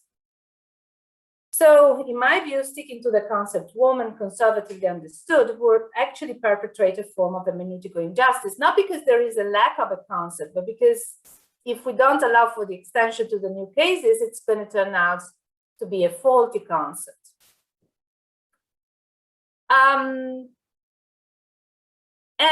I also think that a lot of current debates about the extension of the concept woman to transgender women are basically renegotiating the hinges, that is, the rules of evidential significance that will have to be operative when we want to answer the question, either in the first person, am I a woman, or what gender am I, or in the third person, is S a woman, or what gender is S. So we may call it the conservative hinge or rule of evidential significance, has it that only one sex has determined that birth based on biological and bodily characteristics counts as evidence to answer that question. The more progressive hinge has it that the way in which subjects themselves identify counts as evidence to answer the question. And the battle between the conservative and the progressive account can be likened to a case of hinge change or hinge disagreement, as it were, which goes together with the possible extension of the concept woman to cases of transgender women, where the progressive hinge to be affirmed. I also actually think that we have an interesting example in practice of how things are changing and hinges, new hinges, more progressive hinges are operative, typically in contexts of higher education, certainly in the States where I happen to work. It's customary nowadays to ask people to, to choose their own and identify with their own pronouns. And it seems to me that this practice is basically a practice that hinges on the idea that the norm of evidential significance, in order to determine whether the interlocutor is a woman, a man, or whatever, is based on the way in which they self-identify. Right, that's all, I think. There may be some meta-philosophical considerations here that I will not have time to go into. I just want to say that there is a misconception about Wittgenstein's quietism. It is the idea that philosophy should only be described, and therefore, in some sense, it seems to be inimical to political change. I think that is wrong. It's not the correct interpretation of Wittgenstein's quietism. Of course, philosophy describes, but by keeping itself into the right boundaries of description, that is that the important changes that need to take place and that must take place at the societal level, and then philosophy will follow suit. But that doesn't mean that a quietist philosopher is someone who thinks that the status quo is always fine as is. Thank you. Thank you very much, Professor Coliva. It was a very interesting talk. And yeah, I have already contentious. also the last thing. And just to be even more contentious, I can tell you that my exergo quote was, philosophers have only interpreted the words, the point is to change it, which was the inscription on the statue marking Karl Marx's grave site in London. And the question is, how do philosophers go about affecting this change? Okay. Thank you very much. I have several questions here. The first one from Professor Garcia Carpintero. Hi, Annalisa. Good to see you here in Costa Rica. Are you in Costa Rica, really? I really would love to be, but no. It looks like Costa Rica. Yeah, exactly.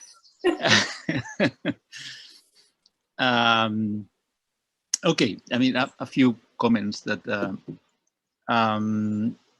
so there is a sort of terminological issue, although I'm not sure to what extent it's terminological.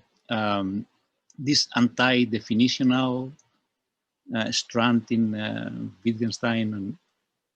And, I mean, so it's one thing that things like game, for instance, which I have been thinking about, have superficial definitions, not very interesting definitions, cluster-like definitions, and it's a very different thing to say that they don't have definitions, games or artworks. I mean, you can have a, even if it is cluster-like, but you could have a, so not superficial, not very explanatory definition of a game or an artwork, which is still a definition, a perfectly good definition in terms of necessary and sufficient conditions. It's just that they would be highly disjunctive and they would have weights. And so I don't think it's very, I don't think it's a very good idea to talk about anti-definitions or even anti-essences. I mean, and Putnam, by the way, was very clear about this. I mean, and also to the fact that language is polysemous, and it admits, so Putnam mentions that water can be used in what he takes to be the primary sense, in which it refers to a kind defined by a explanatory condition, non-superficial at all, but it can be used also in a superficial way, cluster-like sense in which it applies to water in twin earth, for instance. Anyway, so this is just an, and in the case of game, by the way, and in the case of artworks, I think that they are, I mean, Bernard Suits has this wonderful book in which he attempts, I think it's a bit of a failure, but he tries to give sufficiently explanatory, interesting definition behind these clusters. So this was just the initial point, but this is not what, this is more, I'm more interested in the controversial side of things.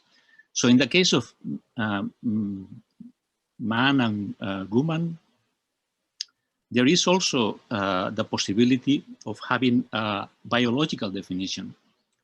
And if we are speaking about chimps, I think it's very unwise to put in any doubt that there is a, not cluster-like, a very explanatory definition. Well, I mean, all is controversial, but to the extent that we can trust biologists, there is a definition of male and female for chimps that is, in terms of hidden features, explanatory enough So at least I think that we should be open to the possibility that the same applies to man and woman in one of its senses. As I say, language is highly polysemous. We can use these words and all words as we like, and to the extent that we are understood, and we make the relevant arrangements with our fellow speakers.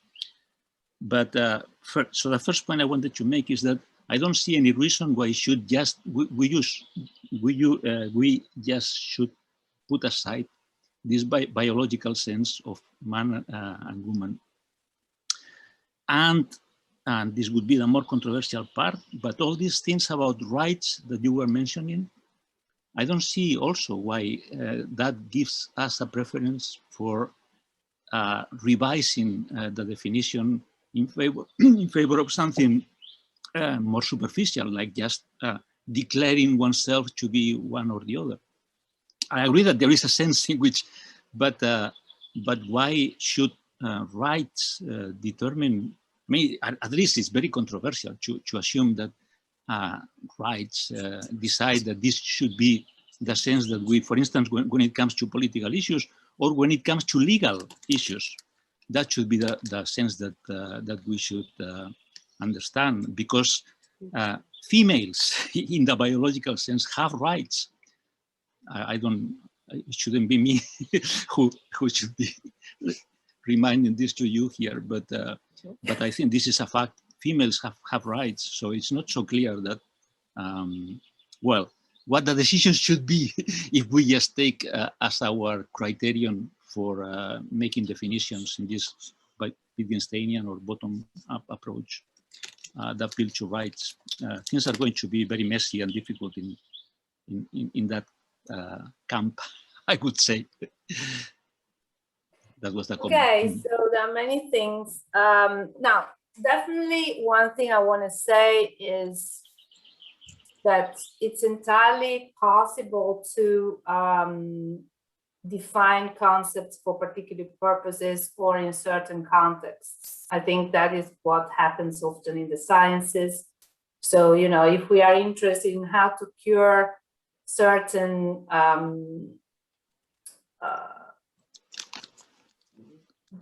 illnesses that are related to one's biological sex, then obviously a transgender woman might not want to go and see a gynecologist, right? So even though there are issues there, but clearly the specialist may not be the right one. So definitely I want to say that that is perfectly fine, and I think it's totally compatible with, even with the Wittgensteinian approach in general. I also think that in the legal context, it's very useful to define, for instance, what is marriage, right? Mm-hmm.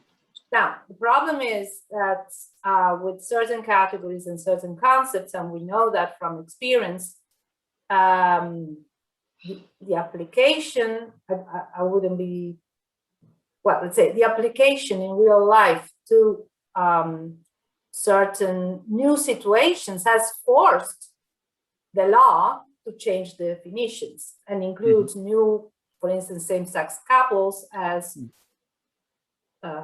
falling under the concept of marriage and therefore of husband and wife.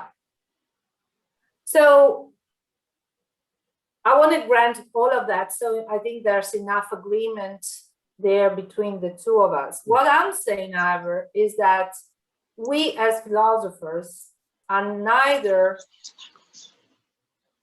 just looking at concepts that are relevant in specific contexts, in the scientific one, in the biological one, in the medical one, or in the legal one. We are considering the concepts, or are at liberty to consider the concepts that we use in our practices and how they vary or might change as a result of certain political battles. Now, I will be the last person on earth to deny that females have rights, you know.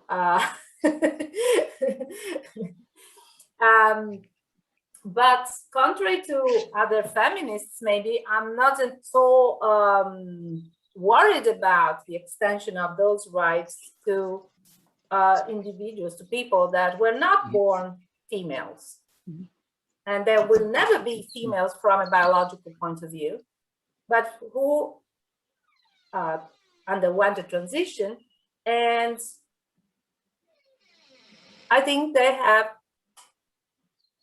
a legitimate case to count as women. Now, of course, women different from all other women there are in various respects, and similar in some other respects. That's the beauty of the family resemblance view. You know, you might count as a woman even if you don't share exactly the same biology or exactly the same role in society. But that, I would think, is what happens in other cases, including the case of games that is not very politically charged. And that's why we don't immediately feel too worried about that possibility. Whereas in the case of women or even marriage, now marriage has already, I think in many societies underwent that transition, as it were. But in the case of women, it's new and uncharted territory to some extent. And I understand that there is some resistance. Personally, I don't feel it. And seems to me that if we could allow more people to make sense of their own experience by talking and identifying themselves, talking about themselves and identify themselves as women, it's perfectly fine by my lights. Just as I think it's very important for same-sex couples to identify themselves as husband and husband, wife and wife, in a sense, even more so for them than for some heterosexual couples, because it is a statement for the recognition of their identity, of the depth and social recognition of their own bonds, and so on and so forth, together with all the legal consequences that go together with being married and the possibility of inheriting something after the death, or of caring for the partner if they are, etc. So that's why I think that if one is already persuaded, as it were, that that might be a battle worth fighting, then this approach would look at things in a better way and would actually clear the ground from the misconception that it's just by tweaking certain definitions in the philosophical lab that we can better society. We can't do that, in my opinion. We have to go back to the rough ground of politics, where people may have very different views, and then our philosophy, in the best case scenario, at least to my mind, gives us suitable tools to describe what is going on, or what might be going on at that level. If I may have a very quick follow-up. I mean, I'm sure that we don't disagree about the rights issue. We have discussed many of these things over the years. It's just the connection between the rights that we agree on that should be and the definitional matter. I mean, there was, in fact, I found myself very much in agreement with what you call the moralistic fallacy. So the way I understood that, it would be a moralistic fallacy to think that. So, I mean, albino people, they are discriminated, heavily discriminated in many places. We are going to agree that this is unrightful, and that should be avoided. But that could be perfectly compatible with a definition of albino, which is purely biological. So that was the point. There is a suggestion that there is some form of moralistic fallacy. I mean, I agree. I mean, that was clarificatory what you said. I agree that marriage or even genders could be a different issue, and perhaps there is a more subtle way of not committing the moralistic fallacy, moving from agreements about rights to issues about what is the best definition to use. Thanks. Okay. Thank you very much. We can go on with the next question from Kevin Roman Gamboa.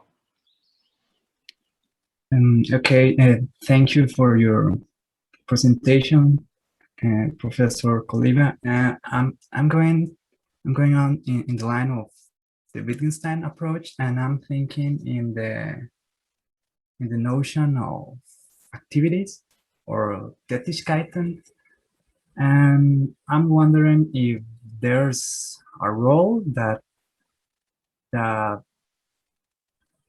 could play the engagement of some political commitment in the construction of the notion of woman. And I'm saying that because, as is well known, there's a high relation between concepts and the use of concepts, at least in the Wittgenstein second period. And that's my question. I think I didn't hear perfectly what you asked. So can I try and rephrase, and then you tell me if I understood you, because the line was not always, or the volume was not perfect.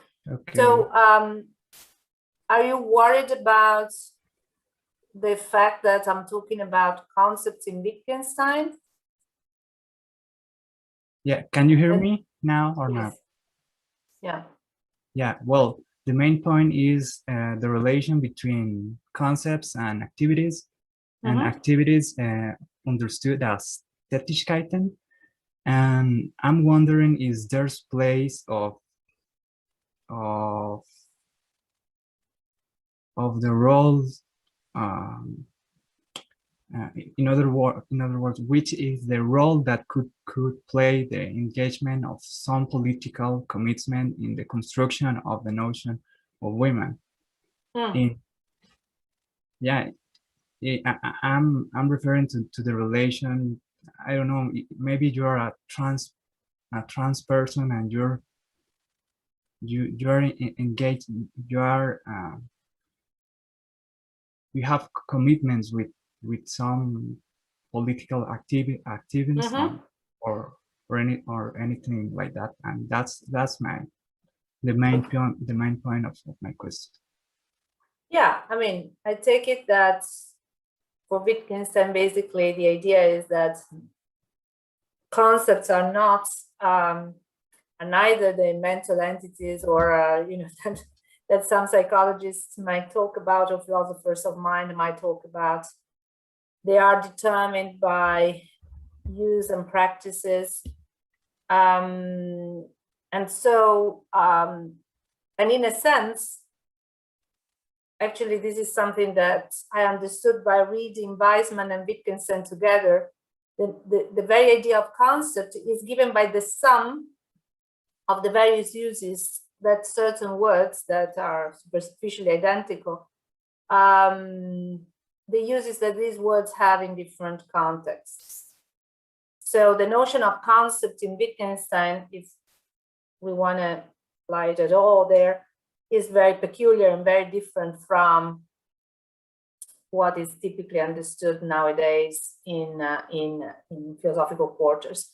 But yeah, that's definitely the idea that basically the concept woman is the history of the the use of the term, and that might change, and that might change in as a result of certain forms of activism, just as the concept marriage changed. Now, going back to something that Manuel Carpintero was saying before, of course, once the change has been effected, you can always then have a definition that is a disjunctive one. But that's fine also by Wittgensteinian lights. I mean, I think there is indeed a remark in the Philosophical Investigations in which he considers that possibility.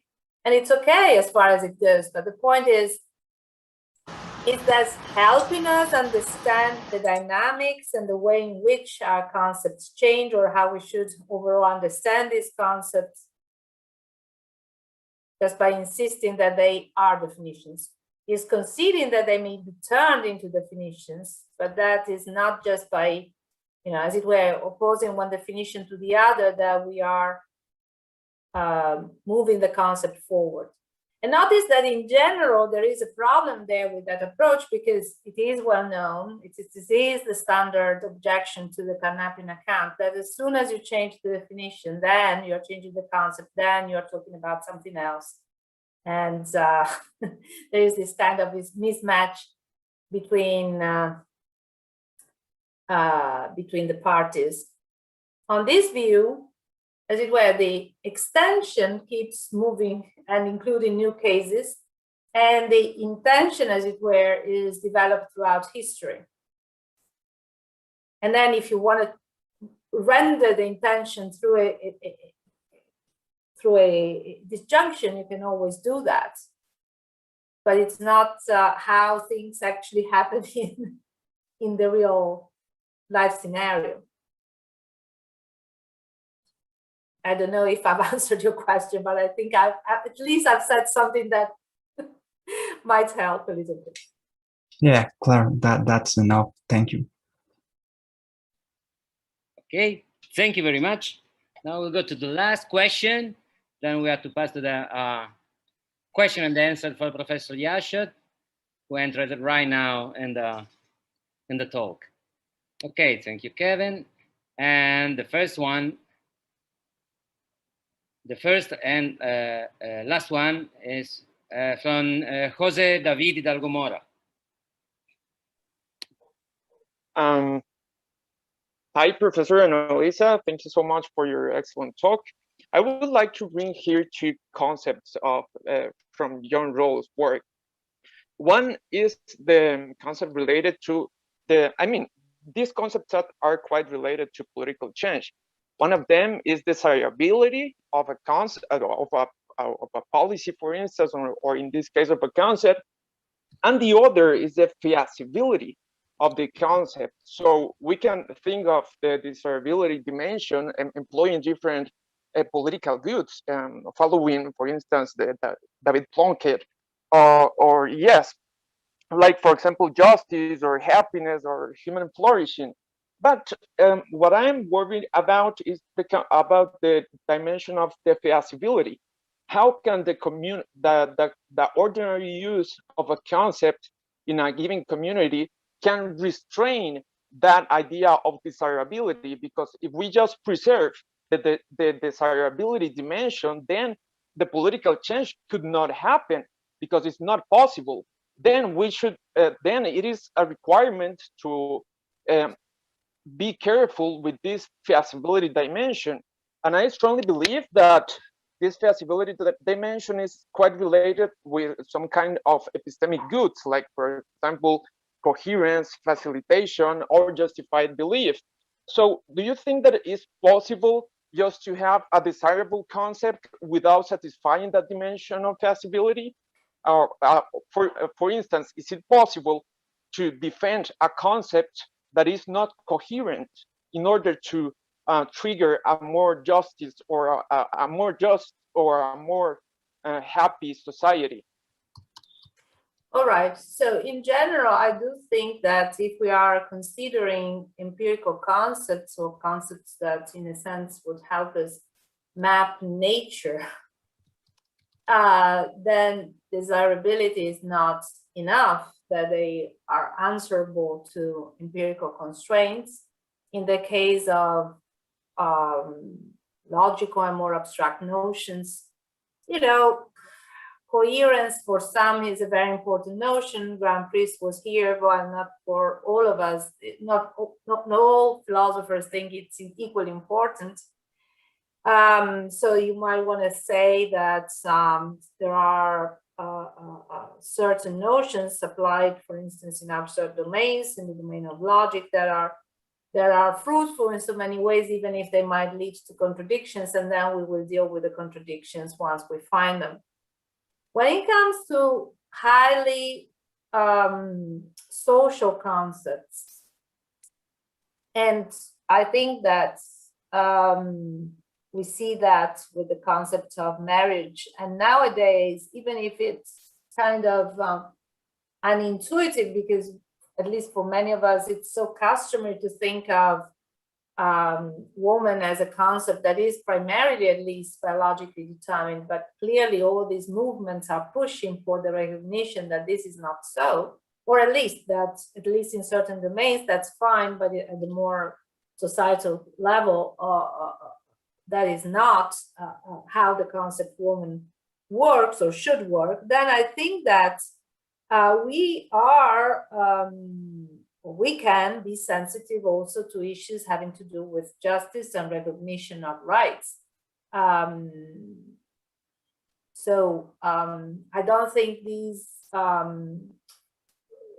there's an answer that fits all cases. It really depends on the case at issue and what we want to do with the concepts that we are making use of.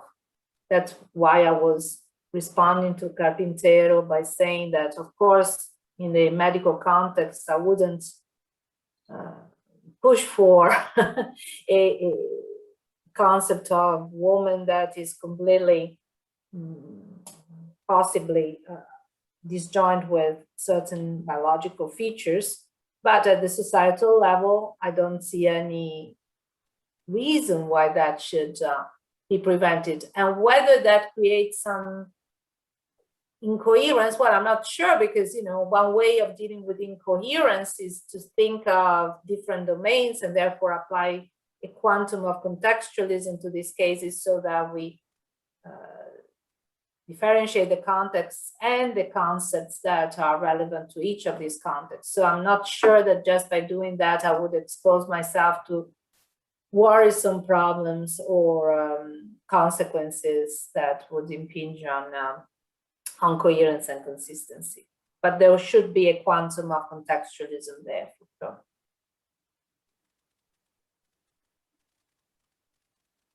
Okay. Right. Then, thank you very much for the question and the answers. It's already 1:05. So we enter the last event of this morning in Costa Rica's morning. So relative morning is 1 o'clock. So thank you very much, Annalisa. Thank you very much, Lorenzo. Thank you everyone for attending the talks, and thanks for this wonderful opportunity. I hope there will be chances to visit Costa Rica in person, because it must be wonderful. Will be great. We are waiting for you. Okay, good. Thank you very much. Bye. Ciao, Annalisa. Bye. Okay. So what happens here? Okay.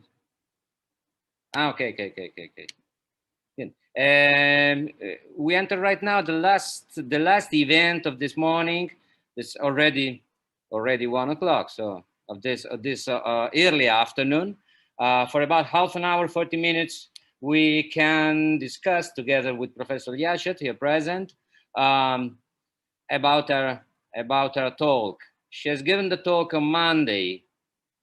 It was actually the first talk of our Congress, but we had many problems with the connection, so it was quite impossible to give her an appropriate feedback. So we are here to make some question about the text, about our theoretical position in this text, to understand better the context, the topics, and eventually to criticize the positions. So I immediately open the space for question for everybody who has one.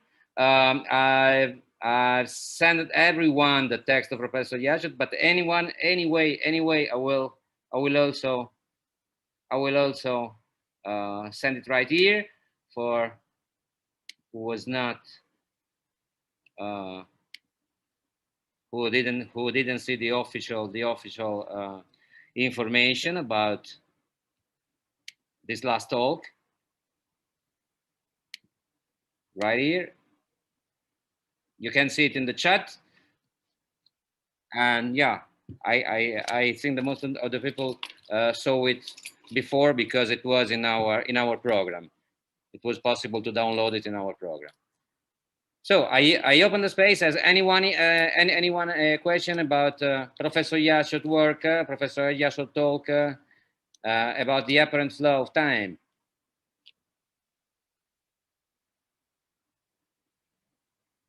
You can, of course, write it to me privately, and I will give the floor.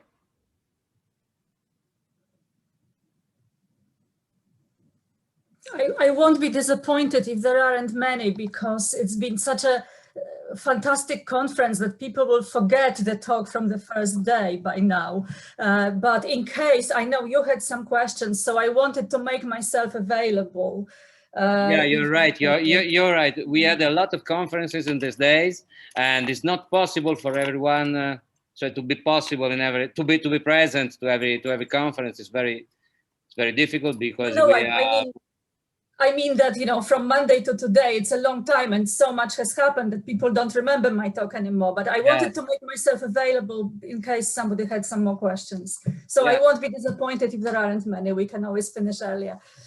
Yeah, don't worry. Actually, that was me that wanted to ask you something. Yeah. I'm really interested in your work and what you do. But of course, I imagine we had a lot of conference in the last days, and yeah. From this point of view, Monday is very far away. It's another, yes, it's another word. But anyway, I will ask you a couple of questions. The first one, directly about the critique you posed 2 days ago to Professor Williamson in relation to a dynamical interpretation of formal semantics that you are actually using or applying methodologically in many of your books, and your project about the question of time, and the other project about default semantics and propositional attitudes. So would you explain, please, a little bit better, or the main points, the main tenets of your position, and where is that the different in the way of interpreting epistemological problem or dilemma that had, for example, Mr. Williamson 2 days ago, from a certain point of view? I suppose the best way to look at it would be in the context of Hannes Leitgeb talk today, how you want to create a matrix so that you could do whatever you want with it. So you create some sort of, you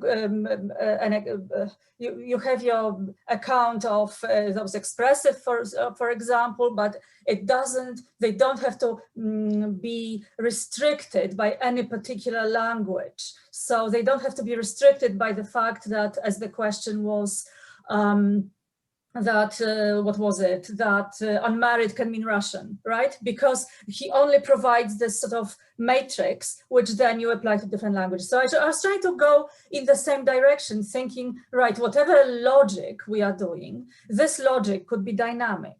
So this logic could allow for the growth of information or growth of whatever the, you know, the body is that you are working on in that logic.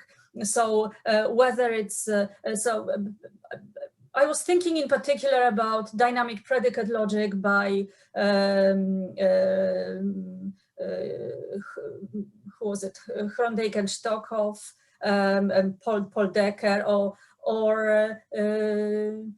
theories such as Hans Kamp, DRT, discourse representation theory. So, you know, we do it in linguistics, semantics, or in logicians do it to work on particular language. You work on predicate logic, you make it dynamic, but let's say saying, okay, the quantifier scope can go beyond the sentence, can keep going and going. So you move your bracket.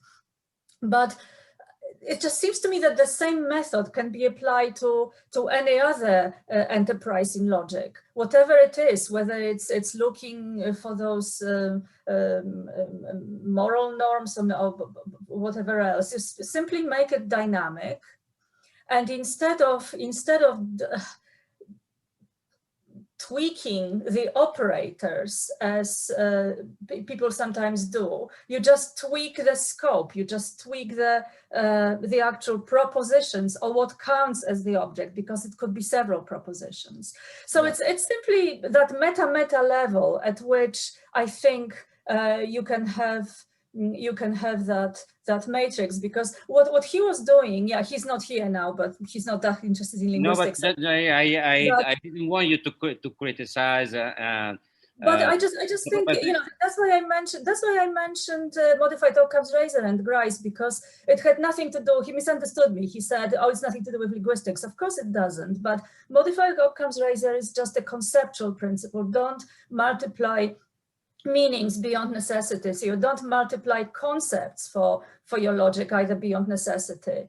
If you can do it simpler, and you can do it simply by making it dynamic. I was actually thinking about the same when I listened to Gillian Russell's talk, but it's, again, I'm not a logician as such. I have, of course, training in logic, but I work on natural language semantics. So it's just my way of sort of trying to add something from another discipline. Actually, I know, because your discipline is so your area of interest is about the relation between semantic and pragmatic, not the syntax and semantic. There is the switch of the point of view, treating or talking about natural languages. No, well, I do truth conditional semantics. It's just a contextual semantics. So I use truth conditions, but for something much more pragmatic-y, yes. I know that your semantic is compositional. You repeated a lot of time in your books, or in many points, you have talked about the possibility of using compositional semantic also in pragmatical context. Yes, I mean, it's not compositional yet, but the assumption is that any semantics of natural language has to be compositional. So it's compositional in a sense in which Szabo talks about any natural language having to be compositional, or it's having to be. Also, it's a methodological principle. There's no point doing semantics if you don't make that assumption. And then by kicking it higher up to the level of conceptual structure, you can have compositionality, because the units which enter into this composition are very different. They are conceptual. Okay. Yes. Actually, I didn't want you to criticize a person who's not here today, but just the contrast, not to understand what do you mean for dynamical in contrast to other ways of interpreting epistemological question, as we have seen in the next day, and you have manifested the difference 2 days ago. Just this. In your work, in a general sense, I like very much that you try to not to exclude, so to say, the possibility of this kind of compositional semantics, quite classic, but also the a kind of internalist position and differential semantics from the other point of view. So I don't see this departure of the two direction in your work and generally. So it seems me that you try to maintain the main tenets of the two positions, and they are not in direct contrast. And I like it personally very, very, very much, and I find that so. Quite some innovative way of treating the problem.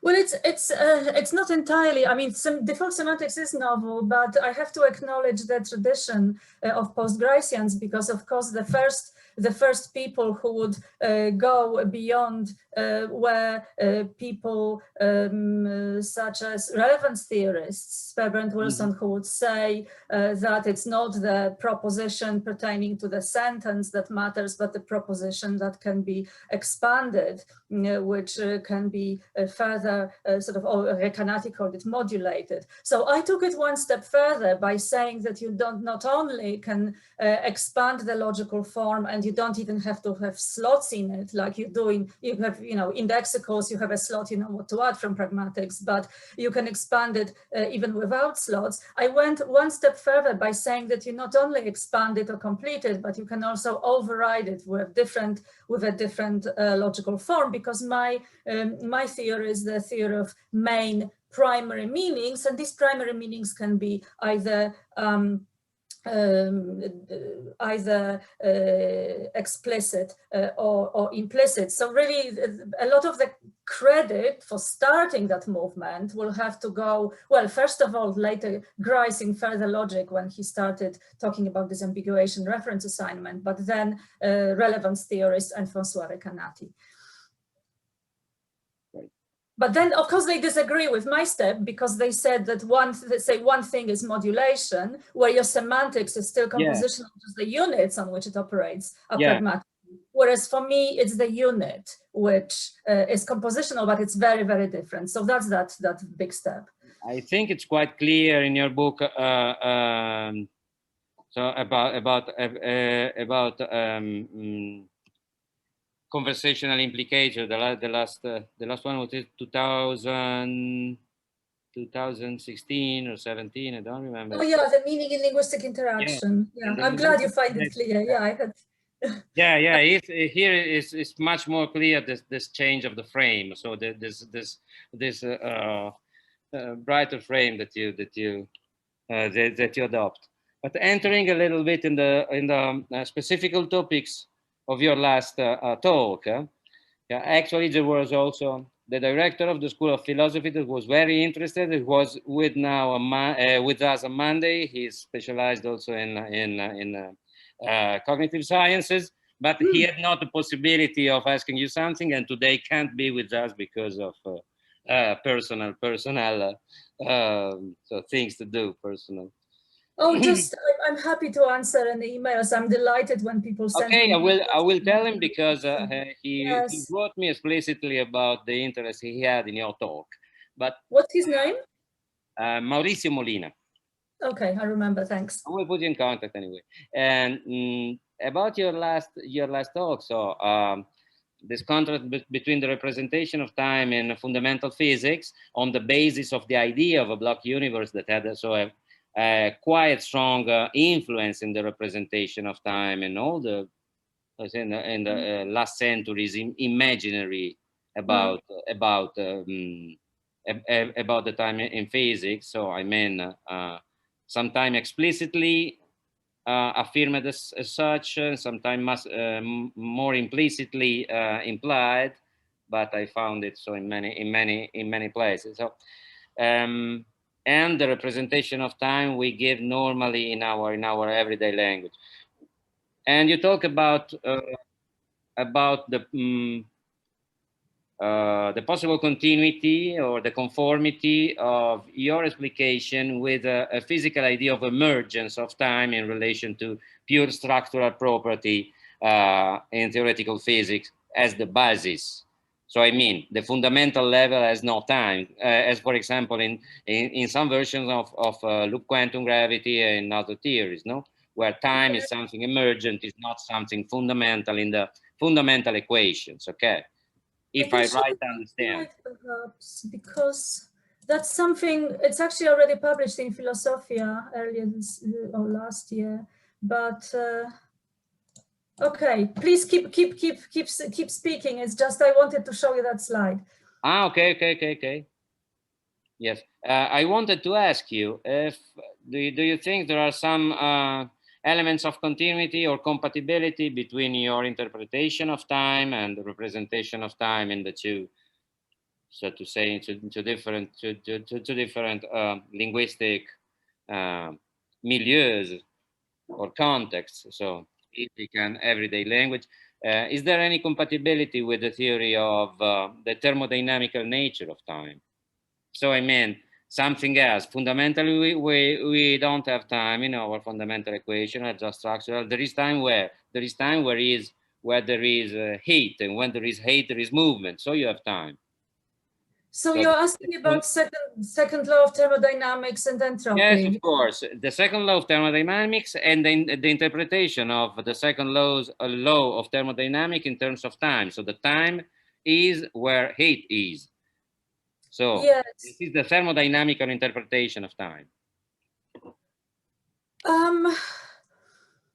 This is complicated because I had one answer when I thought I was a B theorist of time, but now when I think of symmetrical universe, well, the very basic answer will have to be this. I have this reductionist account, okay? So I want to know what time is, and I look at human time when I look at language. And so that's my so-called horizontal reduction. But in order to understand this, I start with trying to understand the conceptual building blocks for languages, which give me semantic modality, all these detachments from the certainty, which are about the past, present, and future, and which are essentially symmetrical, because the account I come up with is you have a now, which again, you can think about events which are happening in our extended now as absolutely certain, and things which are less certain.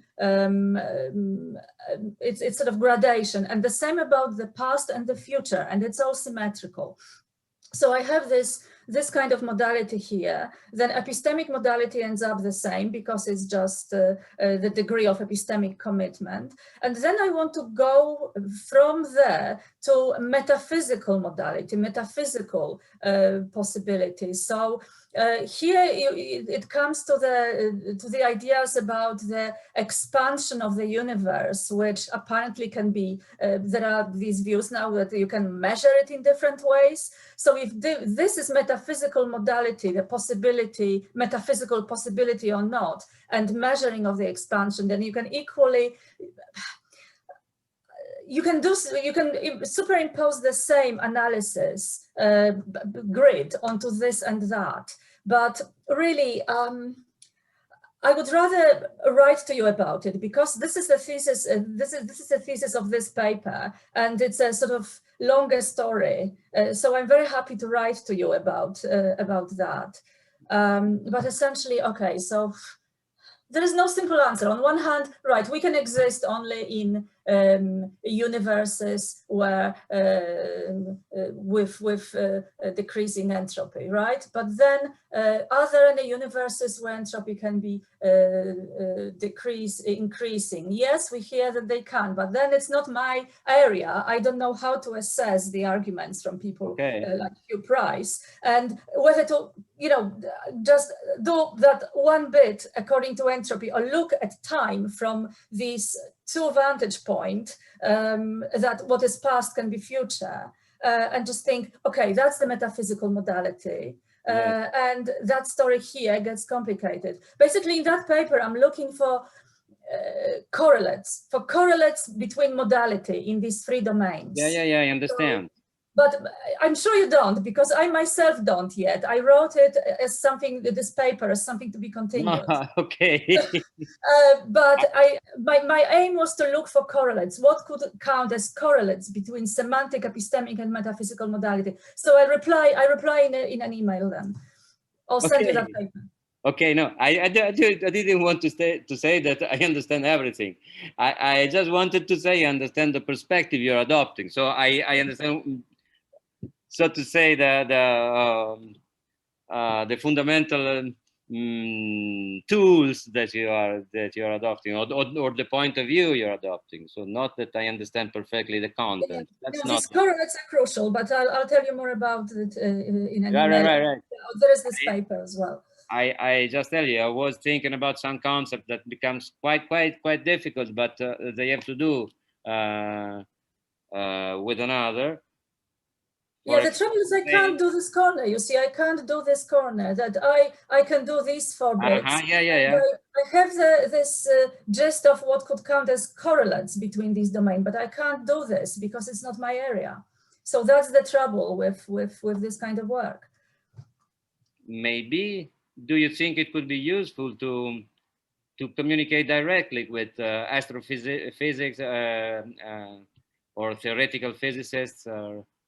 Well, I talked to I gave this talk to physicists really several times in different places. this, but then they say they don't understand this bit and possibly not that bit. So it's very, I haven't found anyone yet. I had very good illuminating questions from people. For example, there is this Center for the Philosophy of Time in Milan. I had lots of physicists there, but nobody I could actually work with. So that is a problem. It would be very helpful if I could find a physicist who would work with me on that. I've asked you about the thermodynamical conception of time because of this convergence, so to say, of the intuitive appeal of the idea of an arrow of time. No, there is the tomorrow. We are not, and tomorrow we have to reach it. It's not already here, and the past is back, and so this arrow of time. And how is it correlated with the only one law of physics that doesn't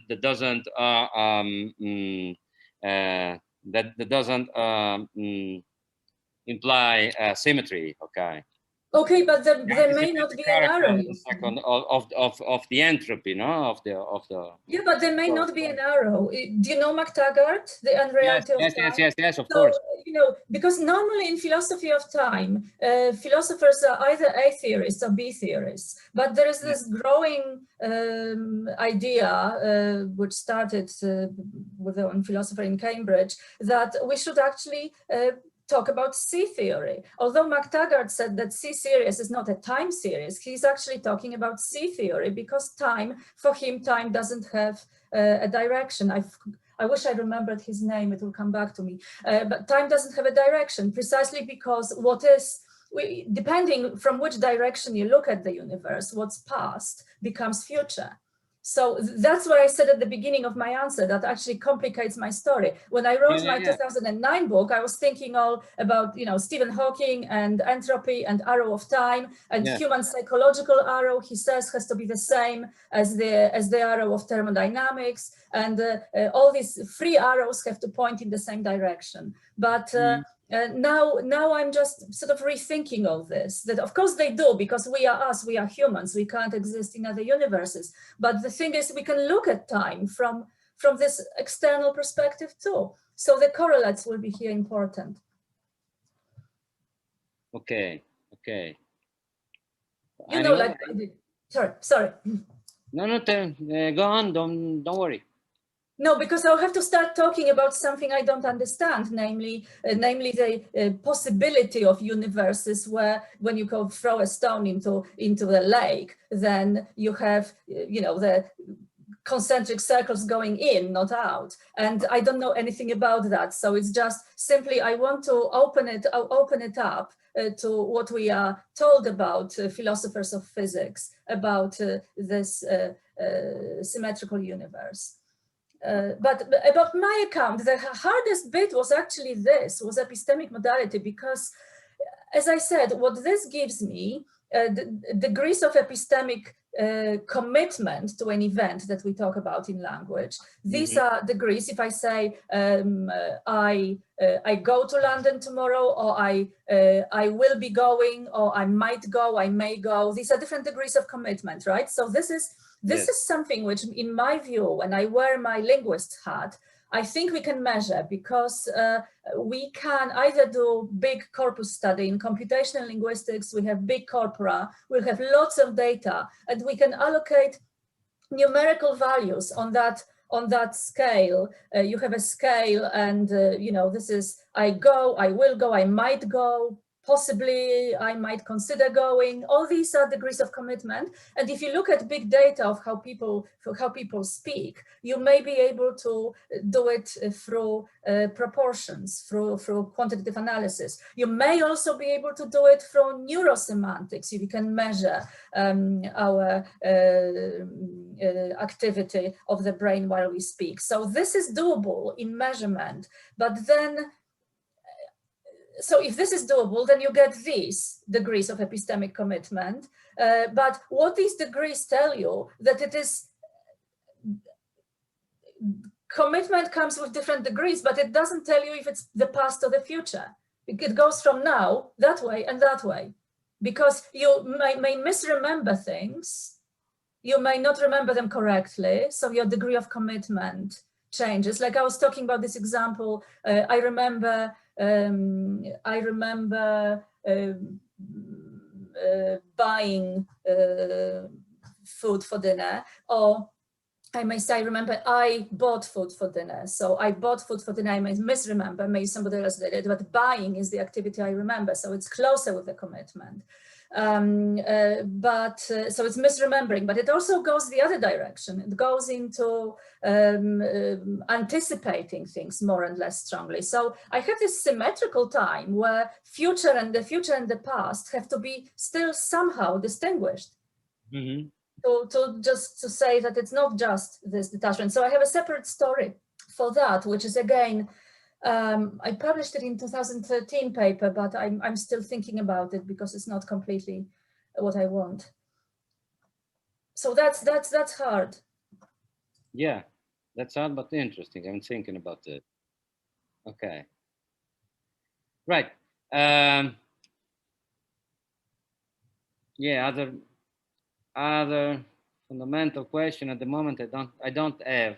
So I would like to discuss a lot about the main principle of your work and so on, but it's not so pointedly so today. It's not so exactly so identifiable with a single topic. It would be Lorenzo, you must be exhausted. You are chairing so many sessions that honestly we should probably finish because you must be exhausted. And I'll be very happy to give a talk on default semantics sometime to your students or to your faculty. Okay. I'm delighted when people are interested.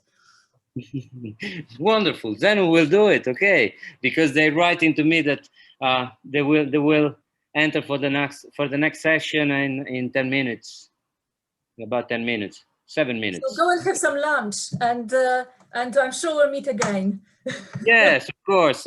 So thank you very much. Thank you very much, Katarzyna Jaszczuk. We will talk again, and yeah, okay. I hope I gave you a little bit of feedback, and I hope to be as useful in a certain way. So helping you to explain yourself in some points, maybe important. Yes, thank you. Yes, I knew you had some questions, so it's brilliant. But yeah, so let's finish now.